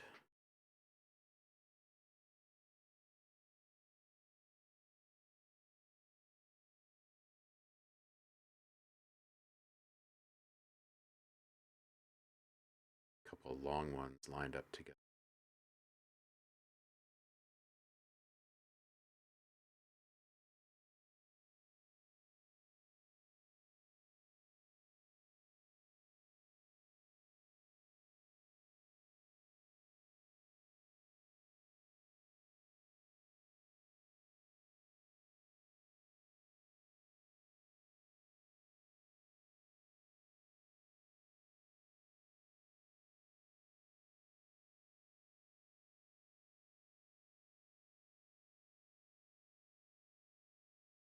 All right, what's this sound like?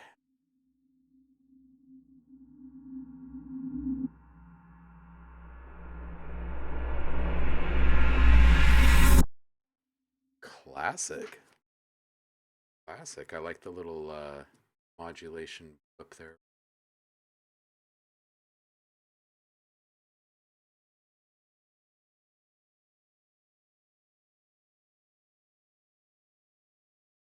Another has a couple that are kind of lengthy.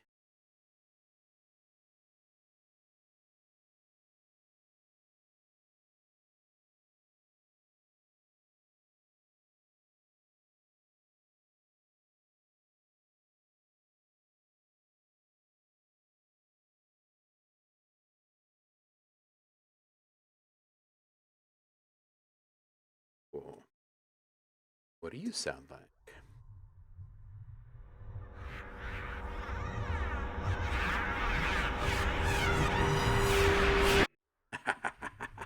All right, which one are you?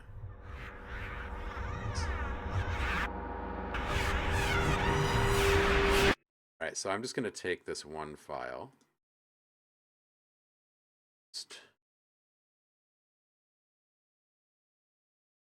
Maybe like 70.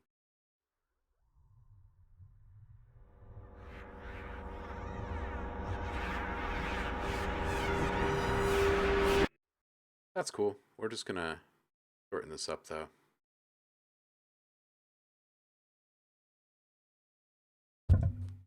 Oh, because of okay, I will fix that later then. All right, on to the next sound here.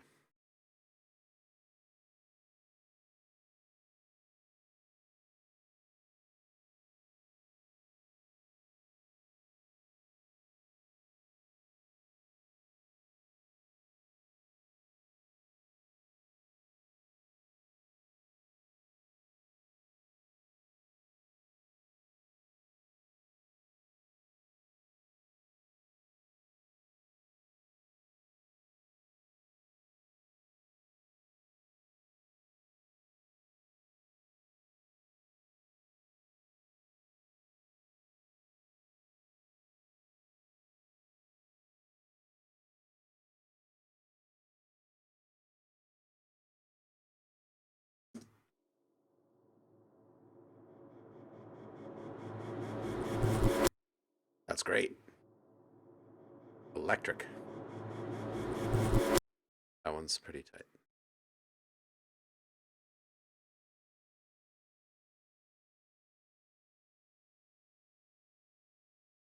Go for a slightly longer one this time.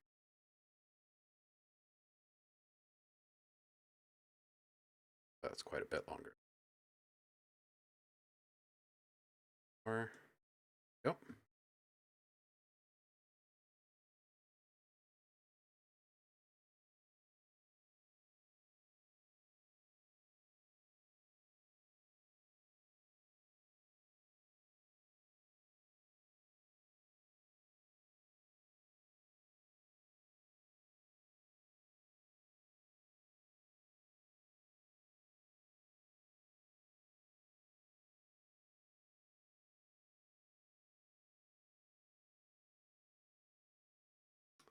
We need to put more, I think.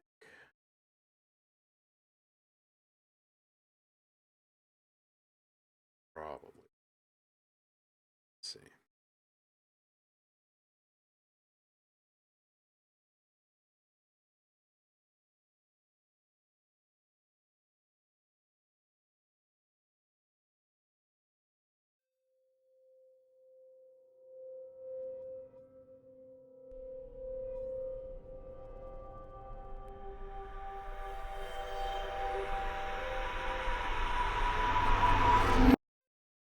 Yeah, let's put just a little wobble on this guy.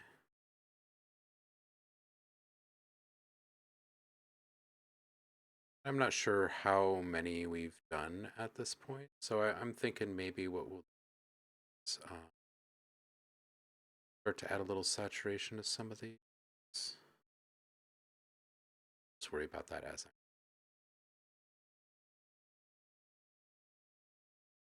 decisions.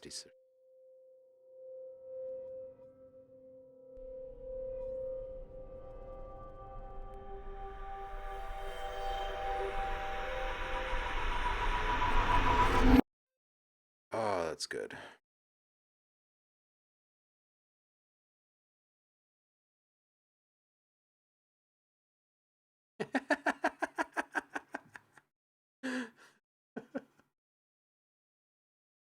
Can you use kitchen, bathroom, or sorry, bathroom renovation sounds as modulation sources, Paul?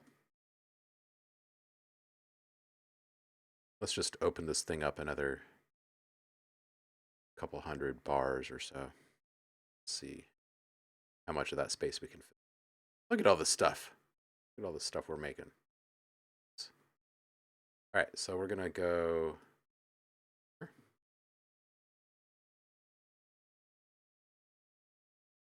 Oh goodness, we are getting to that. We are getting to that point where we can no longer really see what the things are that we're grabbing. Always good.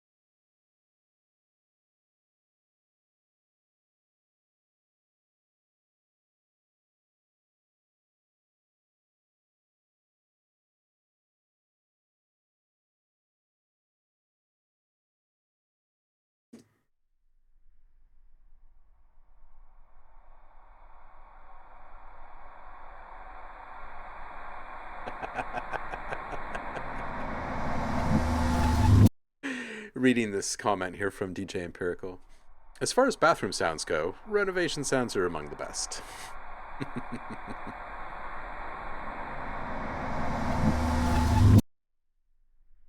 I have not played with Morph 2 yet. Let's see.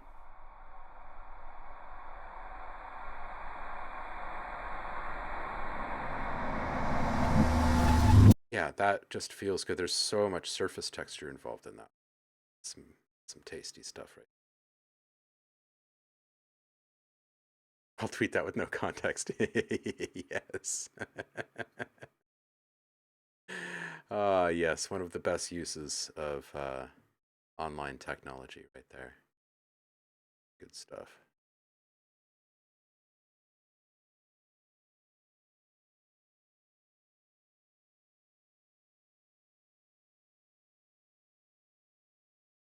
Really not sure what these things sound like.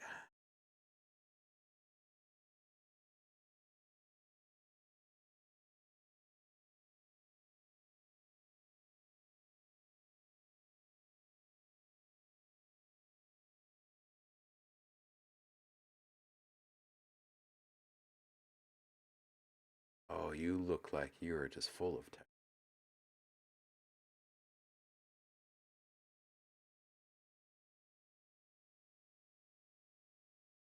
These pickup lines actually work. Like, I end up making out with these sounds later, for sure.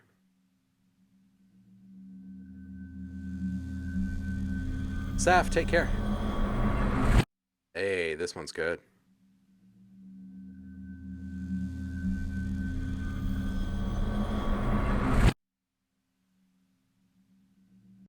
Oh no, Paul. Oh God. Oh, just reading the comment. They were banging so hard on Monday, the 30-year-old clips holding the laundry room shelf snapped. Oh my God. Yeah, this is some good texture in here. I'm gonna give this one just a little bit more. That sounds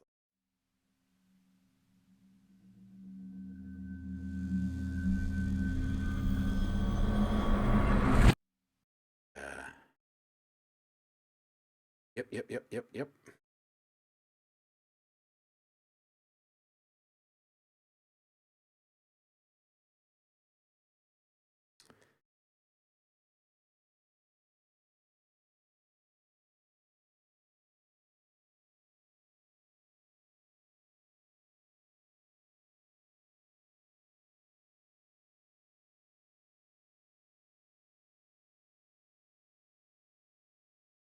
people wonder how you get more money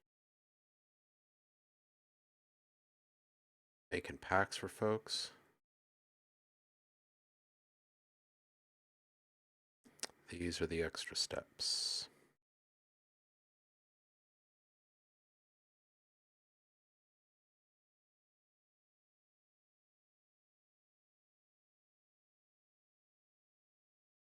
This one might be a little chunky at the end.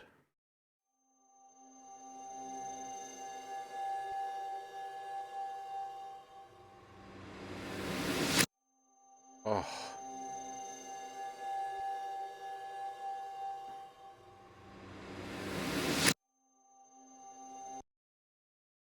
I don't know how many we've done so far. I'm really not sure. It's a lot. If I had to guess, it'd be like 5, 6, 7, 8, 9.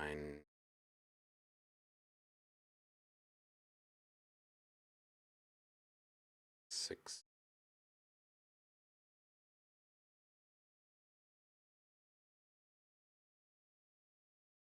124. So maybe 30. It's not too bad. It's not too bad because I can't remember exactly when we started making our little game board here.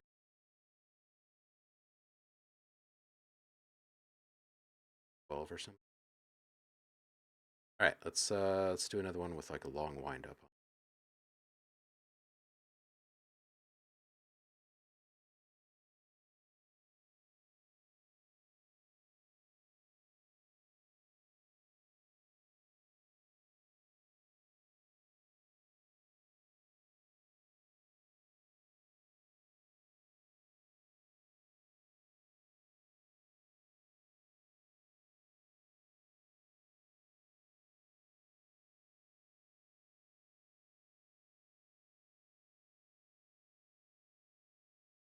Check it.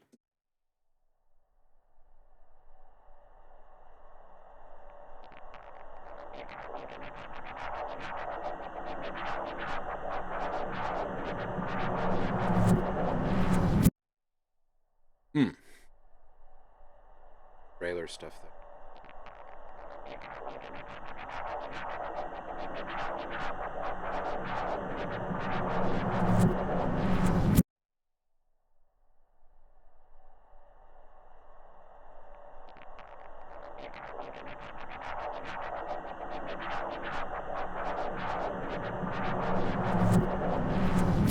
Yeah, that's the stuff right there.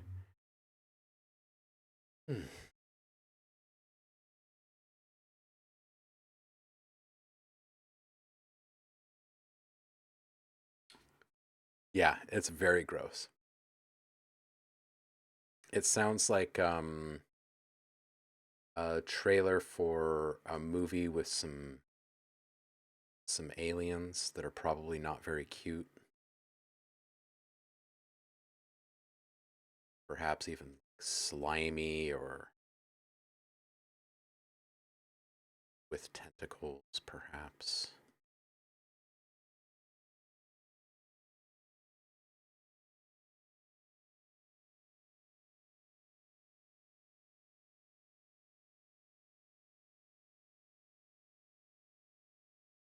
Oh, just this tiny little thing.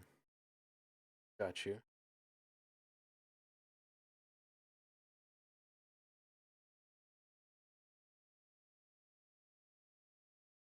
All right, let's see.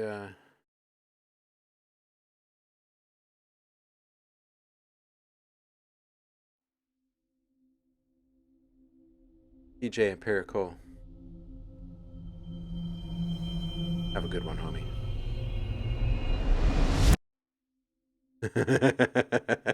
This is a not gonna look behind me sound.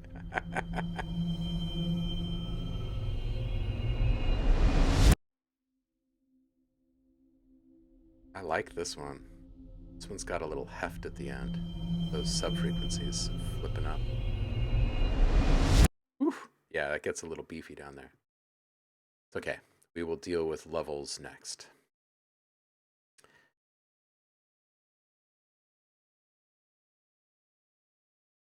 Hey, this is starting to look the way it's supposed to.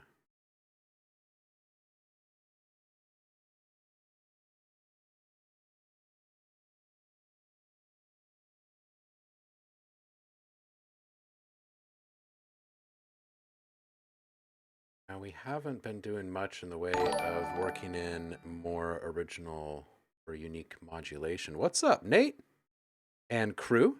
How was your stream? And thank you so much for the raid. We are making suckbacks right now. Jack Flora. And I'm disclosing one of the super awesome workflows that kind of guarantees gold output. And dropping little explanations as to why it works so well along. So if you guys happen to be folks that produce anything for screen or building a portfolio, trying to make the magic happen.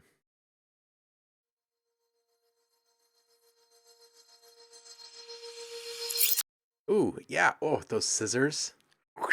Right at the... that's good for a scene transition right there.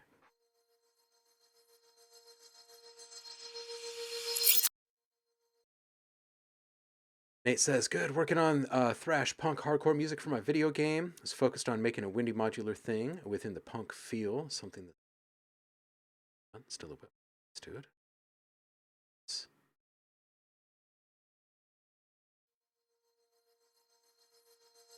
Deep Xanthorpe, we can make slimy thing type beats.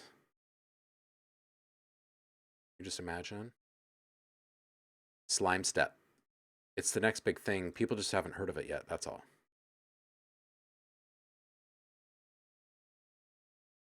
It's gonna be huge. It's gonna be huge.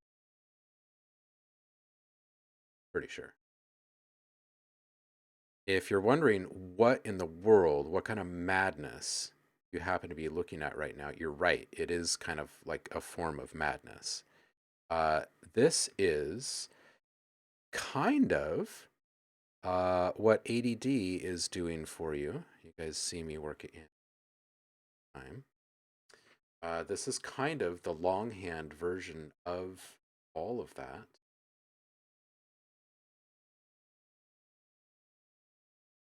This is one of the original sound effect workflows I developed back, like, gosh, 20 years ago now. So.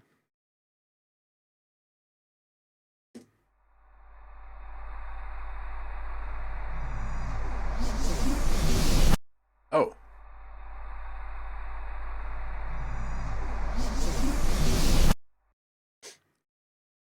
All good, Nate. Take care, homie. And I know we keep saying it, but we got to catch up. For the reels. Oh, we're gonna have to move these way. Let's do a couple longer elements here. Make something twisty turny. And let's move this.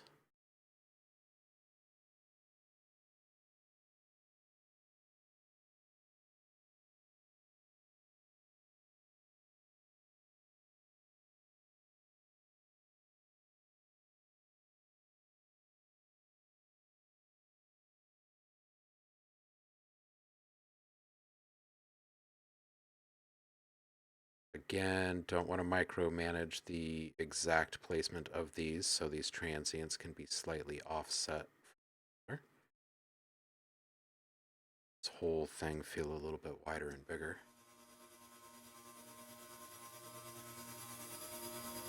Jack Flora, this is just general production. Yeah, that's solid. And it's for a new pack. There's a whole huge series. These sounds specifically that I'm working on this week and last week, they're for Ghost Hack. We've got this ongoing series called Cinematic Essentials, wherein each pack there's 100 sounds. It's highly curated. They're within a very specific sound type. So this will be 100 suckbacks. and they're fairly holistic in variety. So there'll be you know, some low intensity, some high intensity, some sci-fi, some action, some thriller, some horror, some drama. You know, keep it changing up.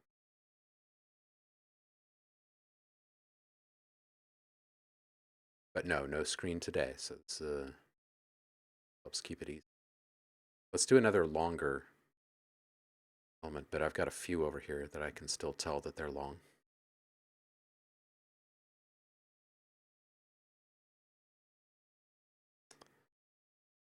Let's do a really short one.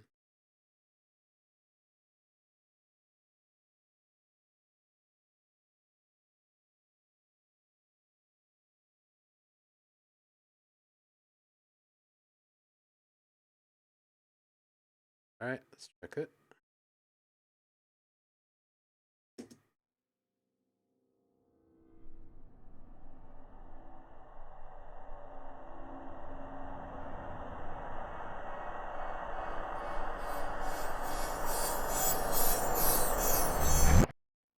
Yeah, Jack, absolutely. And I'll be making a version for the community as I'm outputting all of this stuff. I'm making extra stuff. And then some of that stuff will end up going up just for you guys. Subscribers get free sounds. So there's a lot of them sitting over on the Discord waiting for you right now, actually. I have no idea how many we've made here, but it looks like we've made fairly good progress.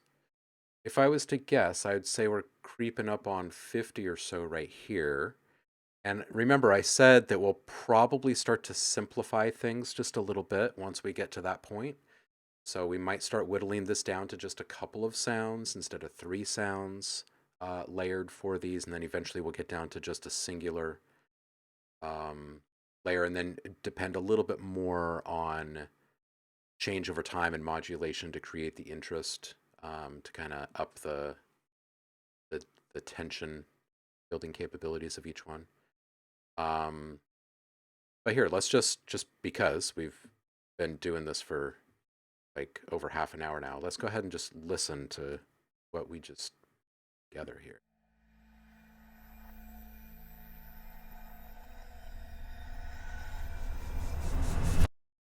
Ah.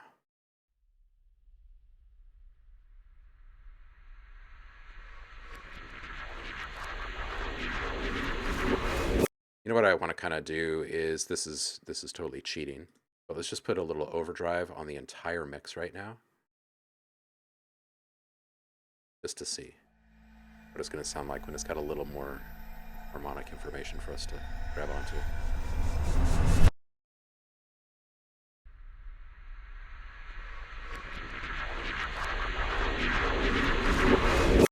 Ah, itchy there at the end.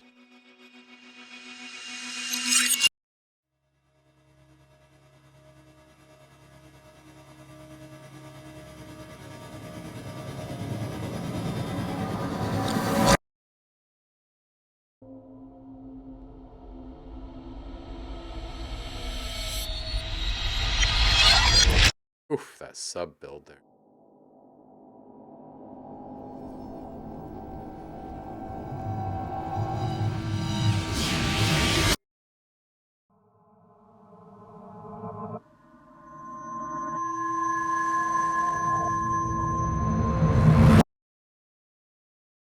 So if any of you are out there doing this kind of work, I'd highly recommend splitting up your output a few different ways. If you're able to pick up a client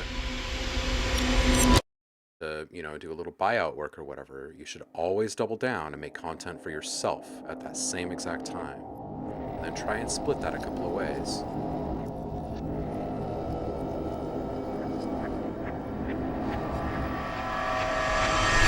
That one's really super solid. That needs to be wrangled in the low end though. So for instance, let's say you got a buyout pack like this. You should also spin out a pack, maybe smaller, maybe the same size, maybe even a little bit bigger for you, sell it, right? But also grab a few sounds, maybe some of the tastiest out of all of the output, and then list those as individual files for sale in a licensing portfolio as well. So now you've got stuff with your name on it in 3 different places. You did all the same work that one day, and the odds of you getting something long-term out of that increase greatly. Man, that one. Y'all watch Dark? Listen to this thing.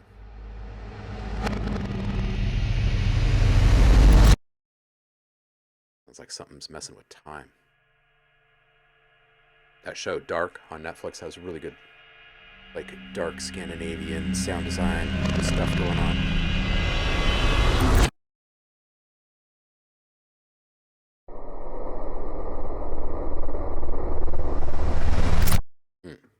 Yeah, these scissors were a good choice.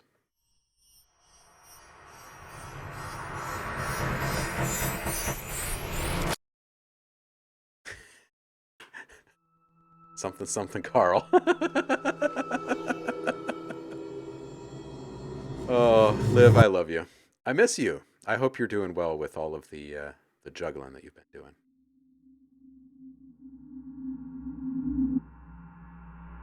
I dig this one. Ooh, that's got some feels in there.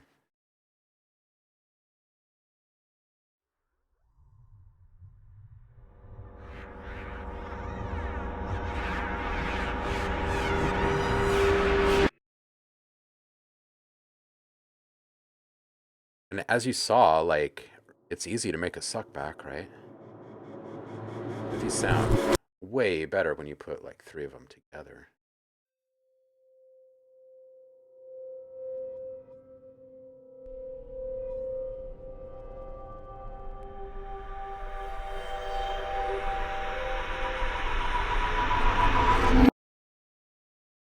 It's really tasty. Maybe what we'll do in the next production stream is show you guys one of the hacks where we use a lot of randomization and create sample pools.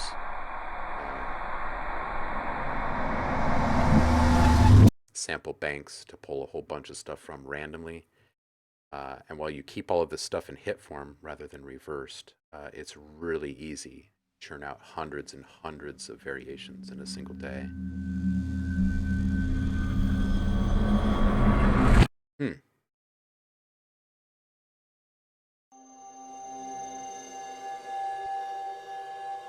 Oh, there's a lot here. We got busy today.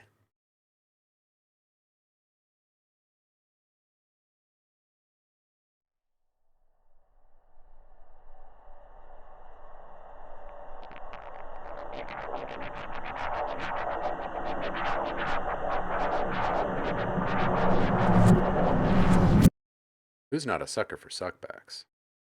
Come on. Be honest here.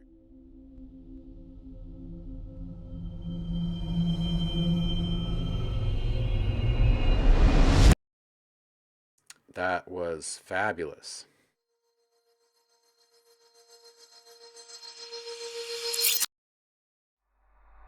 Scissors. Scissors and knife together.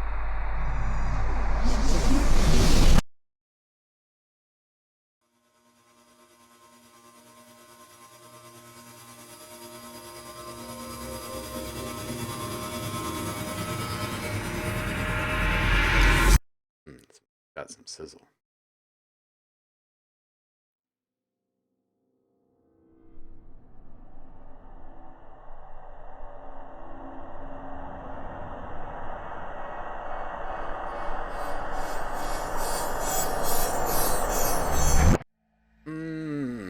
Like a cybernetic helicopter. Yeah.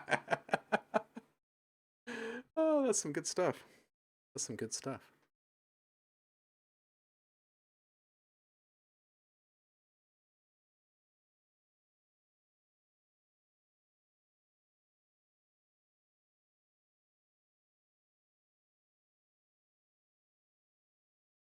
How many of you out there use suckbacks in your tracks to help bolster your transitions?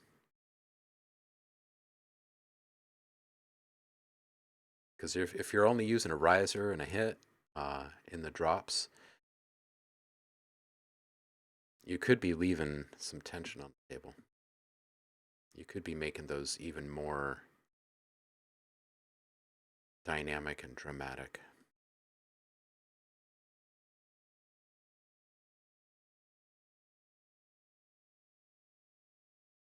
We're getting to the point where it's getting harder to grab the regions.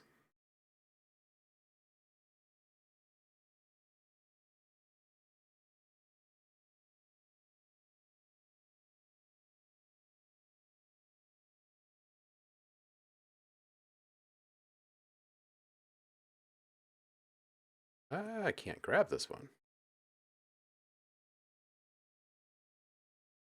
There we go. All right. Let's see. This one sounds like.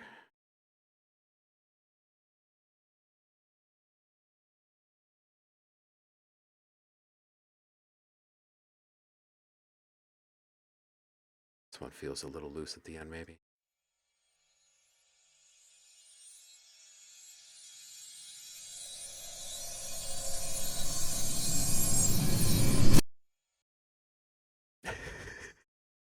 Liv is asking, can you do transitions without suckbacks? Are there people out there attempting such madness?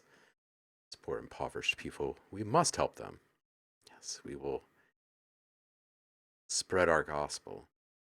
It's probably the same kind of people that are putting reverb on stuff and then not putting an EQ after it.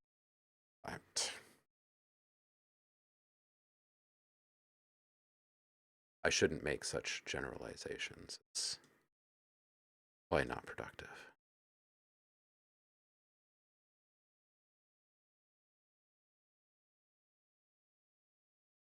I need to give these guys from this morning a bit more love up here. There's quite a few of them.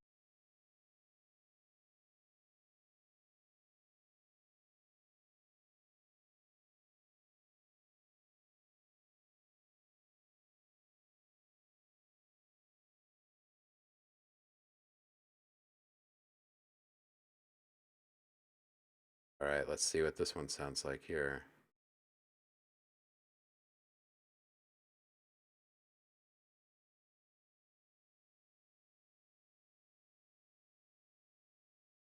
What just happened there?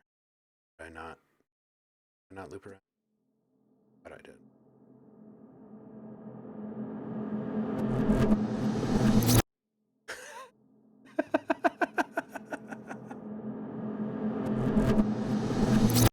Liv says, pro tip, I found a neat trick that solves reverb EQ issues. It's called don't use reverb.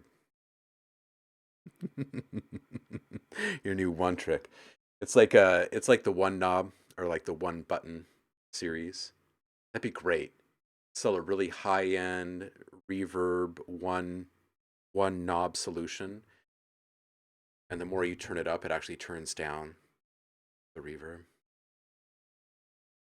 But reverb is life.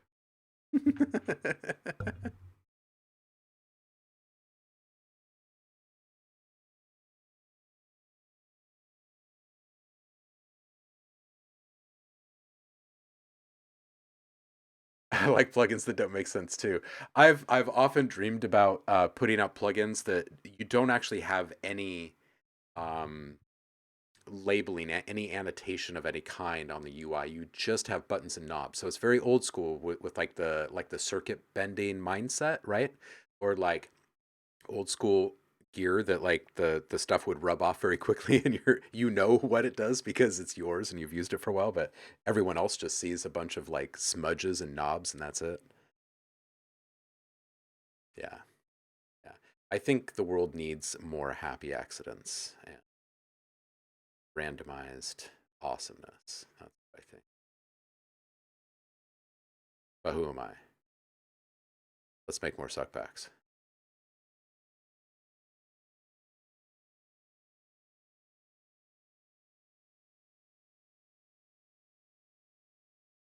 Really need of these? Yes. Yes, I do.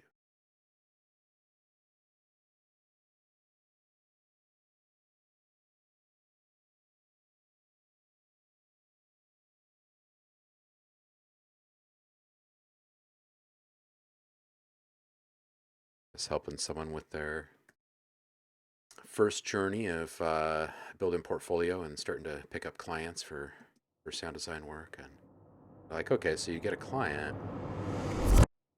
and they order something that's pretty specific and you make it, but how do you, like, that's all they needed. How do you get more without being like some pushy salesperson or whatever? And I was like, make it better than that. make it better than what they expected, and then they won't ever go anywhere else.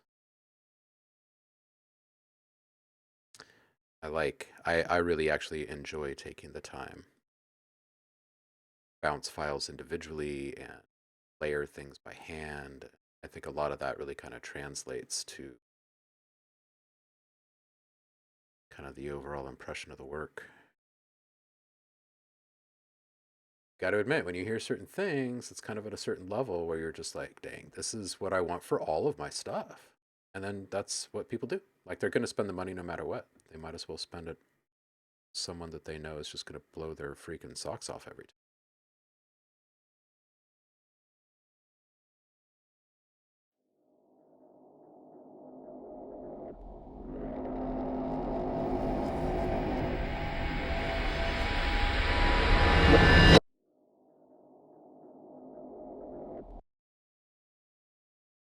Should make one.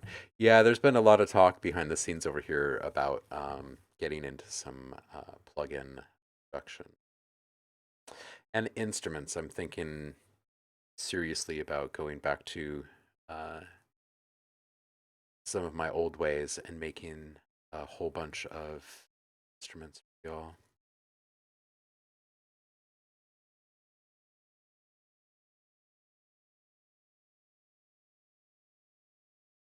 Zeep is saying Isotope's new verb has an AI power unmask EQ that's not bad, but it doesn't always agree with me on what I'm using the verb for. Um, Also, plugins with random buttons are 10 out of 10. Yeah, definitely. Liv says Destroy Effects has a reverb called Transverb that I virtually only use for the random feature because it does wild things. Yeah, yeah, seriously. I love stuff like that.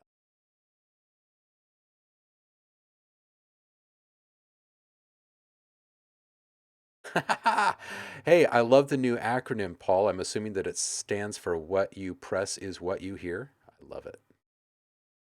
Oh, what you push is what you have. I should have just kept reading. A random feature for values in Ableton racks. You could just use a random modulation source on any parameter. Um, Liv says it took me a while to come around to how that view fits with using samples, but they're not all incompatible. Yeah.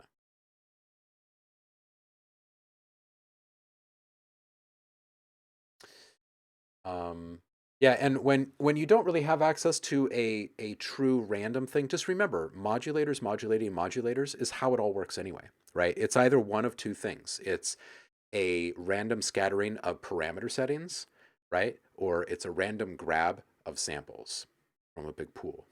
It's kind of one or the other. So once you kind of simplify it to that extent, it kind of does make it easy to start rolling your own kind of fun and creative.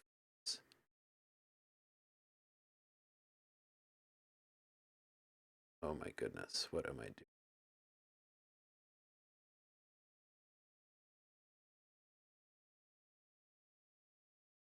Oh boy, we're just about at our limit of being able to grab those regions.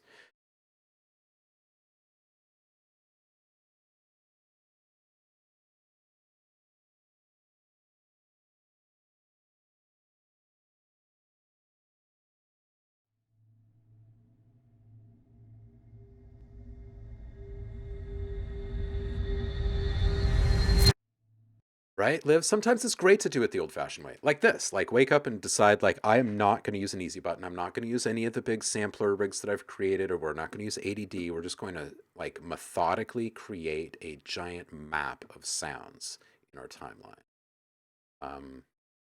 Benefits to doing stuff the old-fashioned way sometimes. like building character. All the things people used to say all the time, right? That are just so laughable now. Puts hair on your chest, builds character. What else did they used to say that's just like completely in?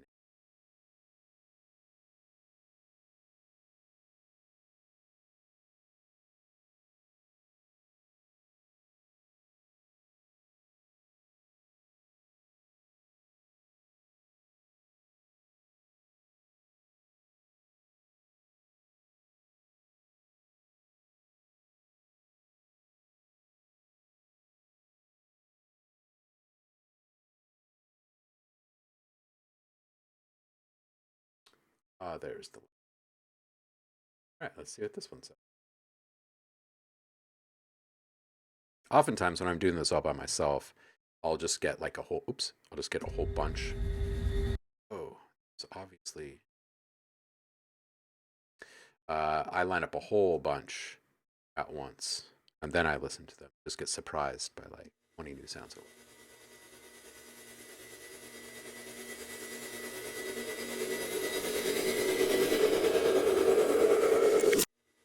Oh, I like this one a lot. I hear a few different variations of this. The other nice thing about doing stuff the old-fashioned way is that things tend to unfold more slowly over time. And as we talk about all the time, right? Like as things are disclosed more slowly over time, it gives you access to the more of it, right? You get like more inspiration out of it. You get to hear more details. And the more time you get to sit in that soup, the more ideas you have about like where all of this stuff could go.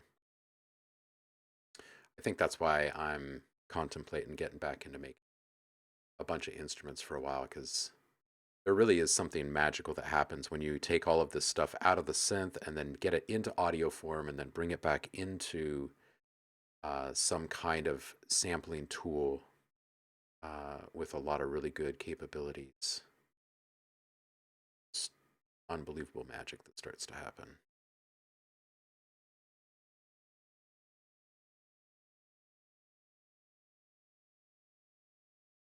Let's check this one.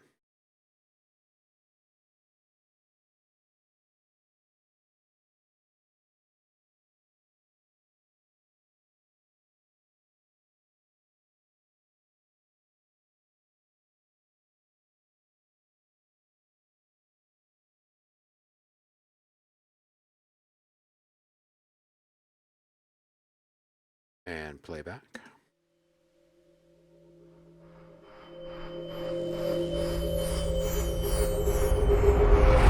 Oh, envelope followers are dope. Live. Denny says the irony is definitely not lost on me, but random buttons do take away from the process of getting lost in the modulation and sound design jungle. Quick results is the name of the game for sure, but at the expense of individuality.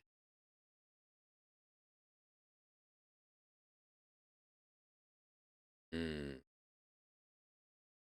Yeah, the lasting individuality. The other thing that I would toss into this conversation is at what point in your processes are you using the random button? Because if you're going to have something that is, say, 3 to 5 layers large, what's the harm in one of those layers always being something completely random, right? You're like obviously cherry picking it from other completely random stuff, and so you're using your artistic, you know, inspiration and wisdom and whatnot to make it fit with the other things. And I feel like more often than not, I tease out those what kind of sounds when there is a level of randomness involved, because it kind of pushes parameters towards these extremes that I normally don't gravitate towards. So when I give myself that playtime at the end of all my serious time each session, I find those extremes fairly rewarding.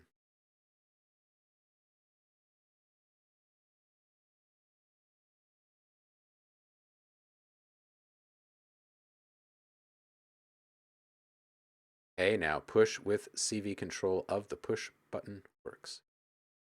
Paul can confirm. Liv says, I have found I am much more inclined to use a synth to create a very simple waveform and then manipulate it with external plugs. And once I get it into audio form, it's game on. It's rare that I set up any of my synths to be doing anything too complex. Hell yeah, less is more. Plus, it's so much easier to troubleshoot something when things go awry, right? Because you don't have like 18 different things that it could possibly be on each track. You've got like two. So Deep says, I love that there's a place where I can come enjoy the little things in sound with others who appreciate them too. Thanks, OhmLab, for having us here with you. Thank you guys for sitting here and listening to me just rattle on while I make noise. I mean, I know someone's got to do it, but seriously, the fact that people will sit and keep me company while I do it is pretty awesome.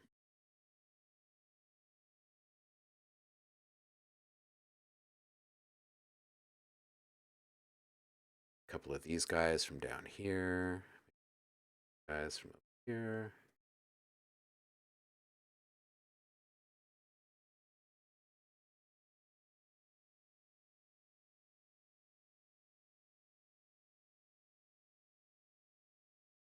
Okay, I'm gonna say this out loud in hopes that it's gonna stop the incessant looping inside of my head.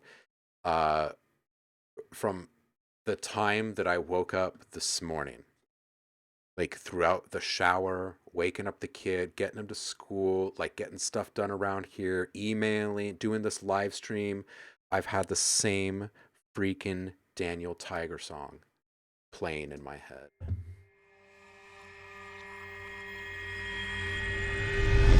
Hmm. Play it. I don't know what Mr. Rogers' company would do. So if we, oh my gosh, specifically, it's just like one moment of the song, which makes it even worse. It's when little Daniel Tiger is walking with Grandpere, who is his grandpa tiger, and they are walking the doctors, because there's no hospital in Mr. Rogers' world, right?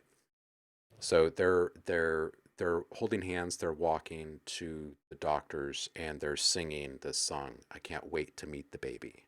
And it's like, I've had this thing, can't wait to meet the baby, just over and over and over all day. Play it, put it in Logic, cut it up, let's remix it. Oh, that reminds me, I did not post funny, embarrassing OhmLab sounds. I need to do that.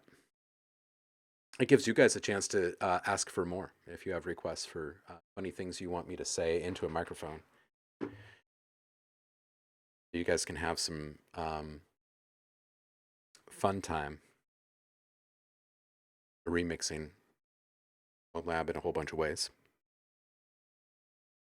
Got to make that happen. That is going to be a fun day. We're going to have a long community challenge stream that day. We must. Oh man, we're so far zoomed out that I really can't even see which tracks are big here or which elements are big here.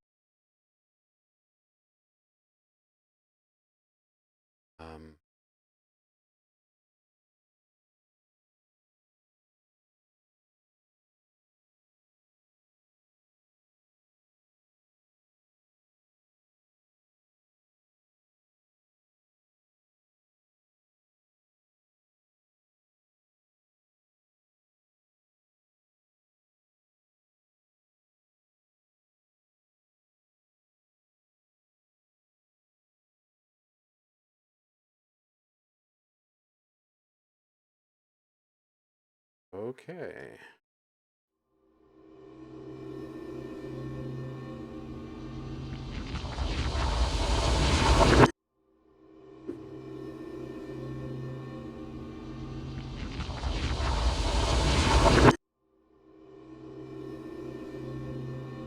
I mean, seriously? Come on. That's ridiculous. Listen to this. If we were to put, it's just ridiculous. If we were to put a little feedback shine on this, let's do that really quick. Let's get the frequency up a fair bit. higher. Higher.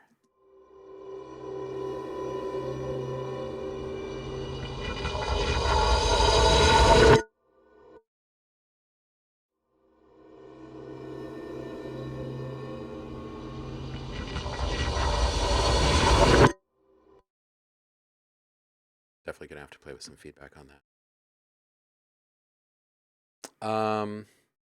Danny, not specifics yet, but I've heard that as they start to drip out more of the um, integration side of things, as they open it up more towards Bluetooth and whatnot, that it's going to start getting like unbelievably awesome, unbelievably fast. That their roadmap is more impressive than any of the guessing that you're seeing online, and that it will happen over a period of a few years. Um, but that the introduction of the different integration capabilities and whatnot are going to be like kind of big boy steps.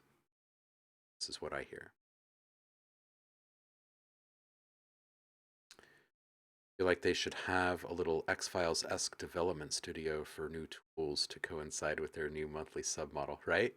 Right? Well, if you think about like who they've been playing with and for how long, right? Richard's been playing for how long now? Like, and he's not just making sounds to put into alchemy patches. You know what I mean? You know what I mean? So there's going to be a lot. There's going to be a lot of. I really need to read chat. And he says, maybe biased, but man, Apple could have a tool that tops both the creative and major studio technical production world. Yeah, I know, man. The thought has crossed my mind several times. What if they bought ADD? Like, think about what that would do, right? There's all this talk about how like Apple is siloed, right? It's not open like Windows. Like, there's ups and downs to both of that, but being an Apple guy for many years, it's way more stable, and there's way more long-term value in each piece of gear. But beyond that, the integration stuff works better than works, because things have been so siloed, and I think that that's a pretty important thing. So anyway, you juxtapose that with this concept that this one tool allows any DAW or NLE to connect to the other, which has never been done before. Like, just that one feature alone would be pretty significant for them. But then also add to it that it's like the greatest thing ever that's happened for Final Cut. Yeah.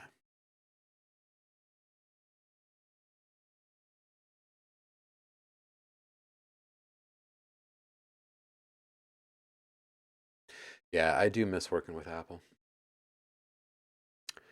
Not gonna lie.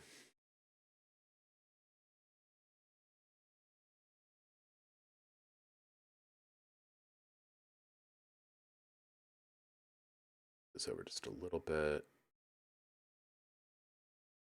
Let's see if we.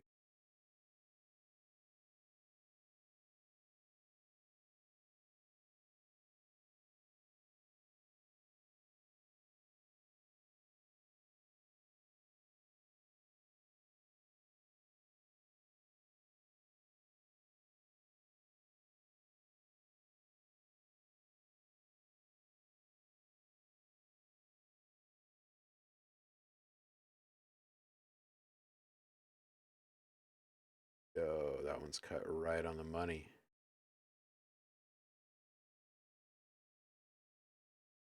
Okay. Like, has potential to be a interesting one. See what it sounds like.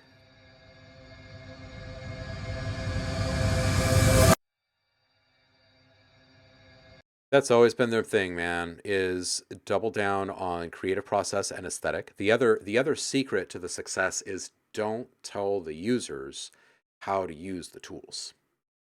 Let them show you how they would like to use the tools. I think that those are the two fundamental like cornerstones that make everything work for them. And when you look at the competition and how they go about doing it, it's almost the opposite. They try to emulate the aesthetic thing kind of at the end of all of it. It's a really interesting, like, kind of stark difference when you look at it.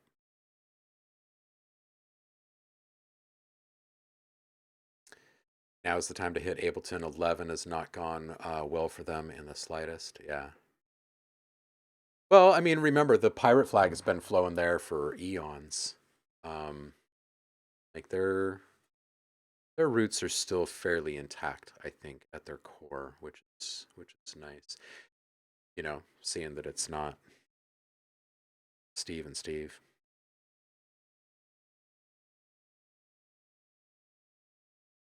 But I like Tim Cook, so I always have. I was still working for Apple when Steve was really sick, and we all had uh, an assumption that it was going to be a different person that ended up being given the helm. And when we got the news that it was going to be Tim Cook, there was kind of like this collective like moment of silence, and everyone kind of looking at each other, nodding their head, and going, "Yeah, yeah, that would be good. Okay, yeah."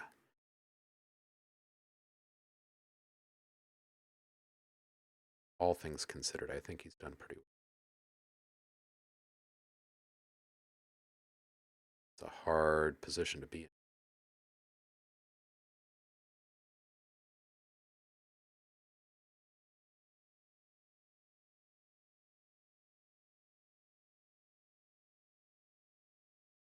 All right, oh no.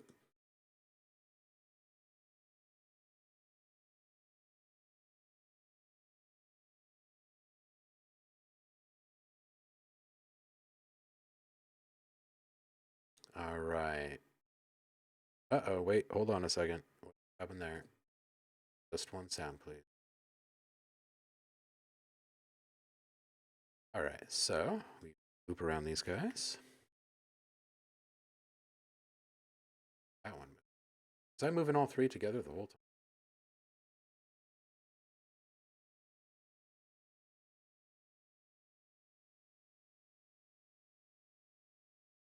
All right, now let's do it. Martin! Oh no! Pitch bend. Which one is it?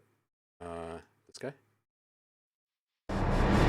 Yep, was. So I'm just gonna kick this guy to the curb. Ah! Guy to the curb. We'll just mute him for a moment and let's go find a different. Ah, look, it's getting so big. It's getting a little unruly here, isn't it? Move this guy over. See what.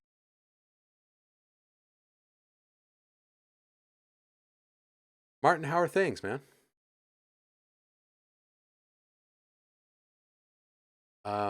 Your release is coming up really quick, right? I remember it being like right at my birthday. It's like, it's this week or something. Danny's got one this week too. Everybody follow Martin and I am imagining it in the chat. And guys, post some links, spam the chat, get a little hype going.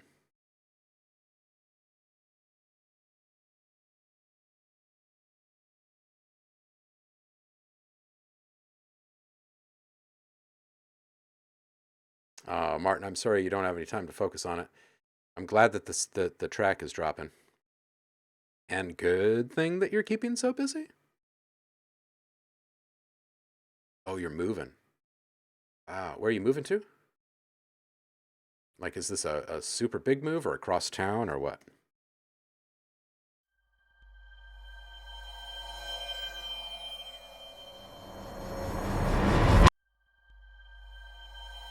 like this one.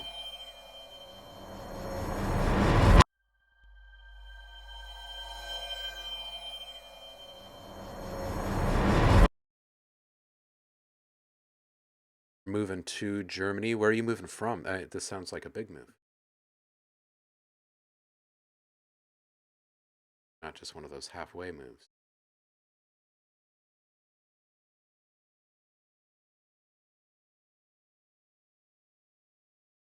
You know, it's funny, I say that, and then so often I look at a map when my friends in like Germany or Belgium or something are like explaining where they went. Like, oh, hey, I went to this festival over the weekend.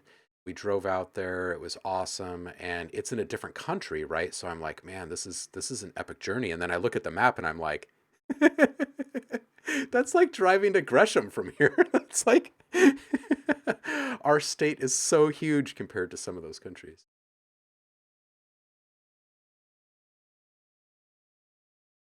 So how big a move is this?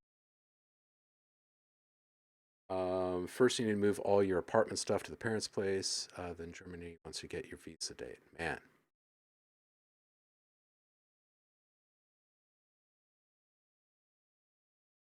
Not just other countries, though. It's always been that way with the East Coast. When I look at the East Coast of the United States on a map, and I'm just like, man, y'all drive through like 7 or 8 states in the amount of time that I would take to get through mine. Wow. It's always seemed so wild to me that people would be willing to live that close to that many people. That kind of. But hey, it is what.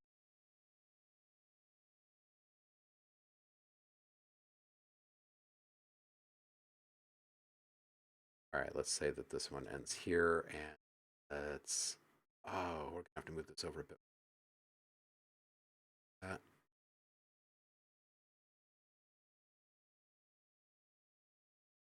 And we'll listen.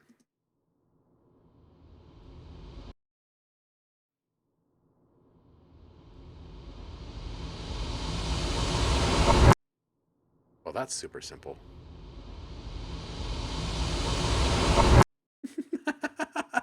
I feel like I randomly grabbed 3 things that are basically just noise.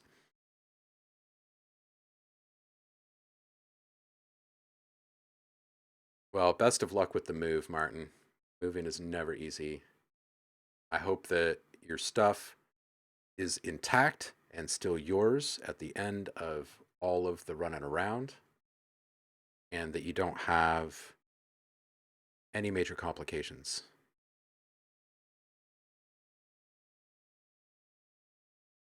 Oh, and that you have help too. Also, something sometimes rare when you're. It's always nice to have some help. All right, let's see if these guys can be here.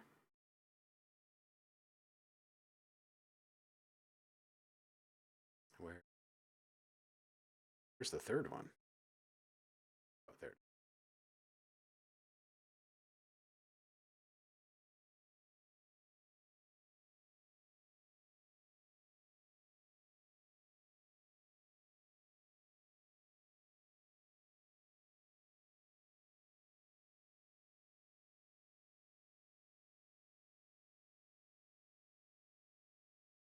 Bing.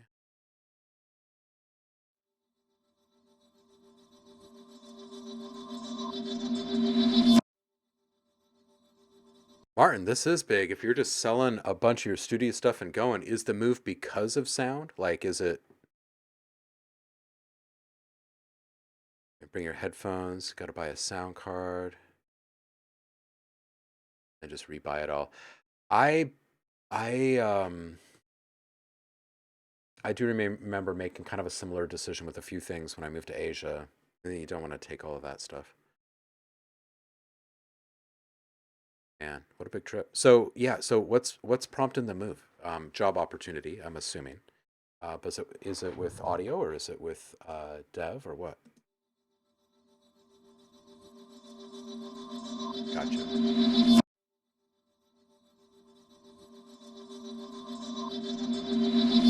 the wife. Cool, cool.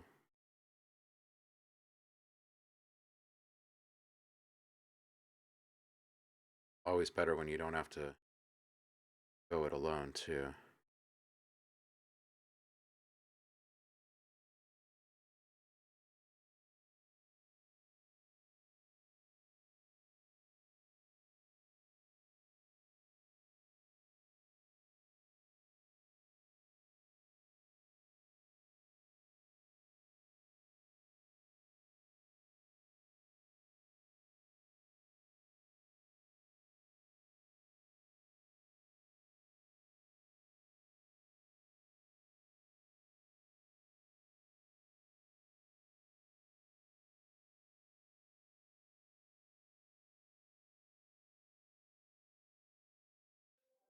What does this one sound like? Yeah, man.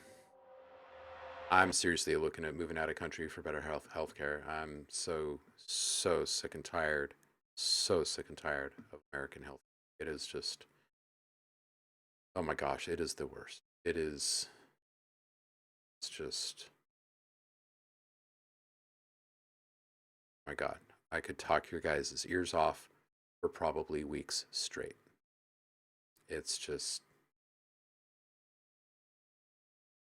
yeah, I'm so upset at our medical system right now. Where is good? Well, if I made the choice to just move entirely to Canada, I could have help with my stuff the same day. Here, it's going to take another 6, 7 years before they even take any stuff. It's just, it's our system is so broken. It's so broken. It is so infuriating. It's just unbelievable.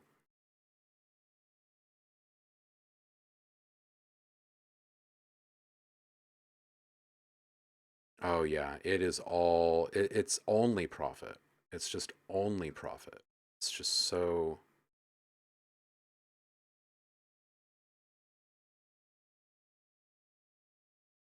disheartening and uh yeah, it's so many things. It is so many things.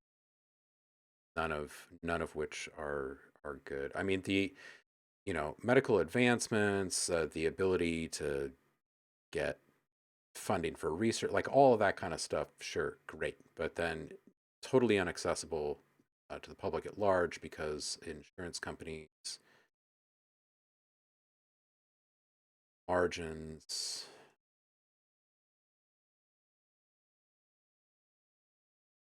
regulations created to protect old fat cats and glass towers instead of the supposed to be getting saved. Same old shit. I'm bitter. All right, let's see what these sound like.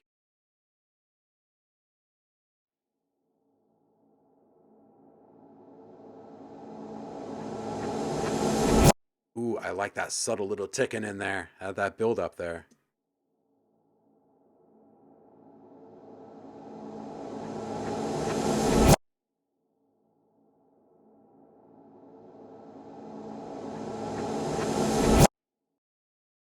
Oh, yeah, absolutely, Liv. Anybody watch Painkiller yet? Netflix? It's got Bueller in it.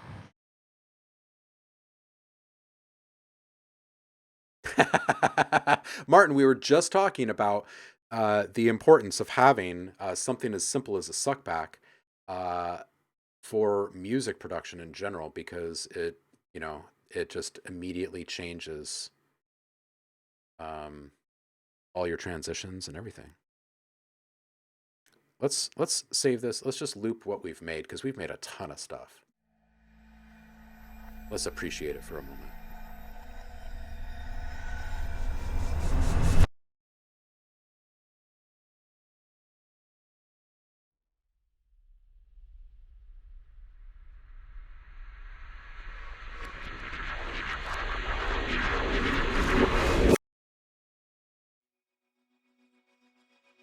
Oh, Paul. Oh, it seems almost inevitable too. Like whenever you start bitching about insurance, there's like one guy in the room that's like, it's like, you work in insurance, don't you?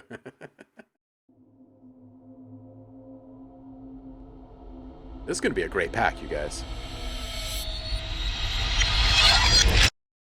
Oof, the luff's on that one though.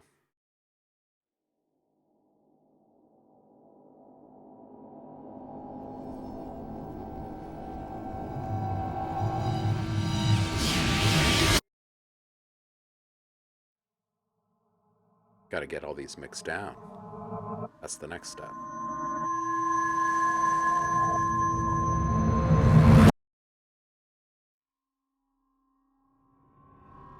There's nothing happening with these. Like, there's no compression or anything on these guys, right?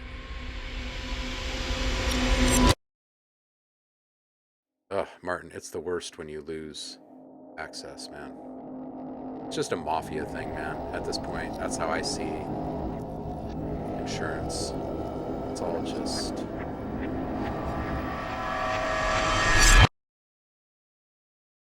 Tell me two thumbs.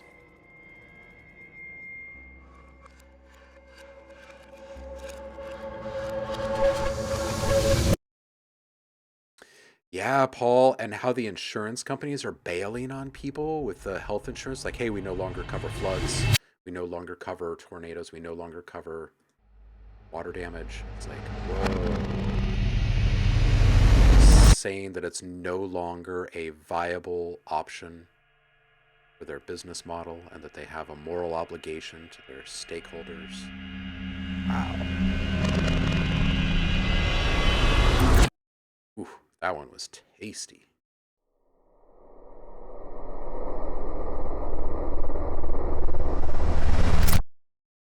Yeah, I've been there, Danny. Kidney stones are the worst, too.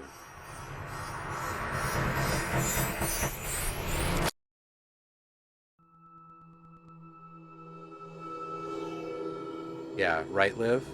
Just like absolutely unbelievable. And all the constant campaigning to like find new ways to cut more people out. Yeah. That's all.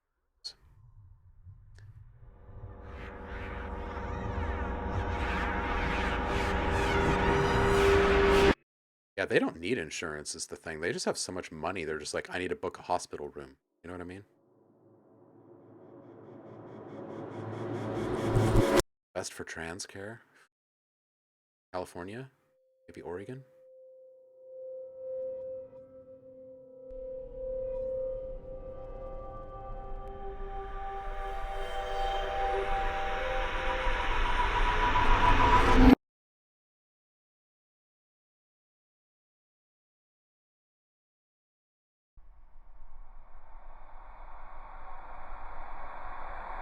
Martin, take care, homie. Best of luck with the move.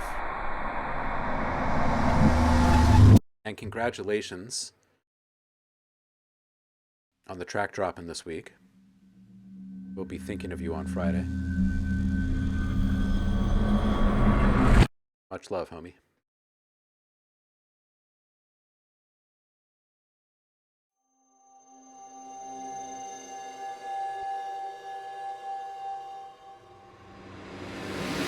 Oh, that one was great. Let's listen to this one again.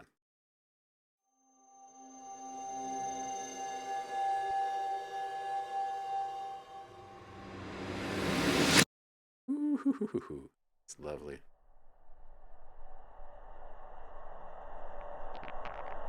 Wrangling the levels, get a little compression on these guys.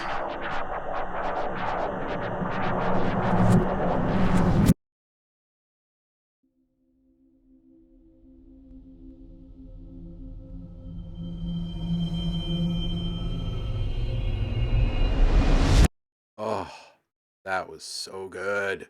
That needs a little wiggle in it, though.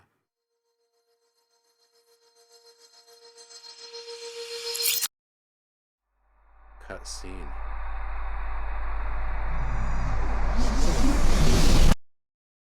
Hmm?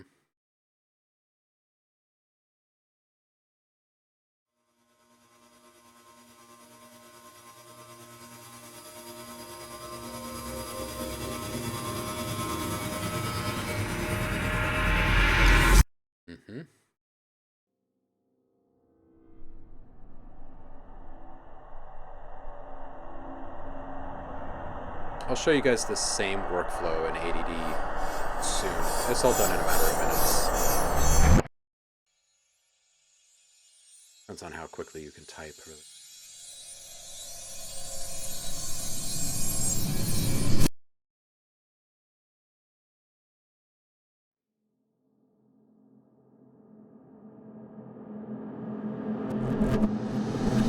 I really like that one too.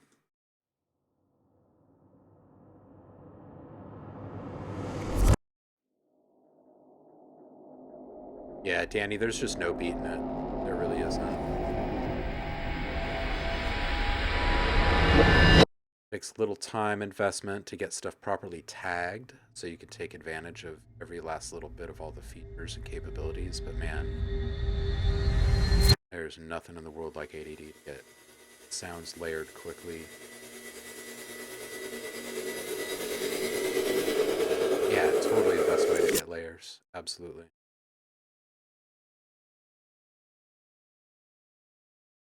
Yeah, Liv, it's upside down, backwards, side out.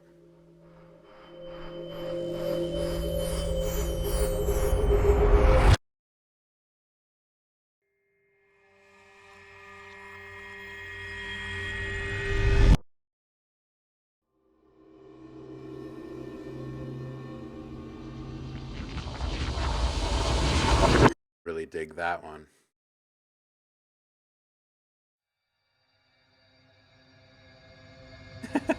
Paul.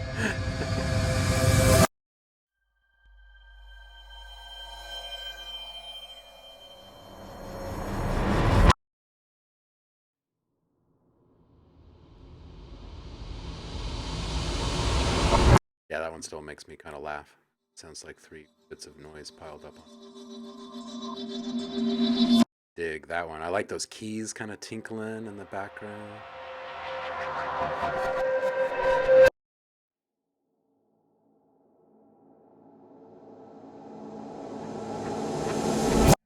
Hey now. Okay, those were cool.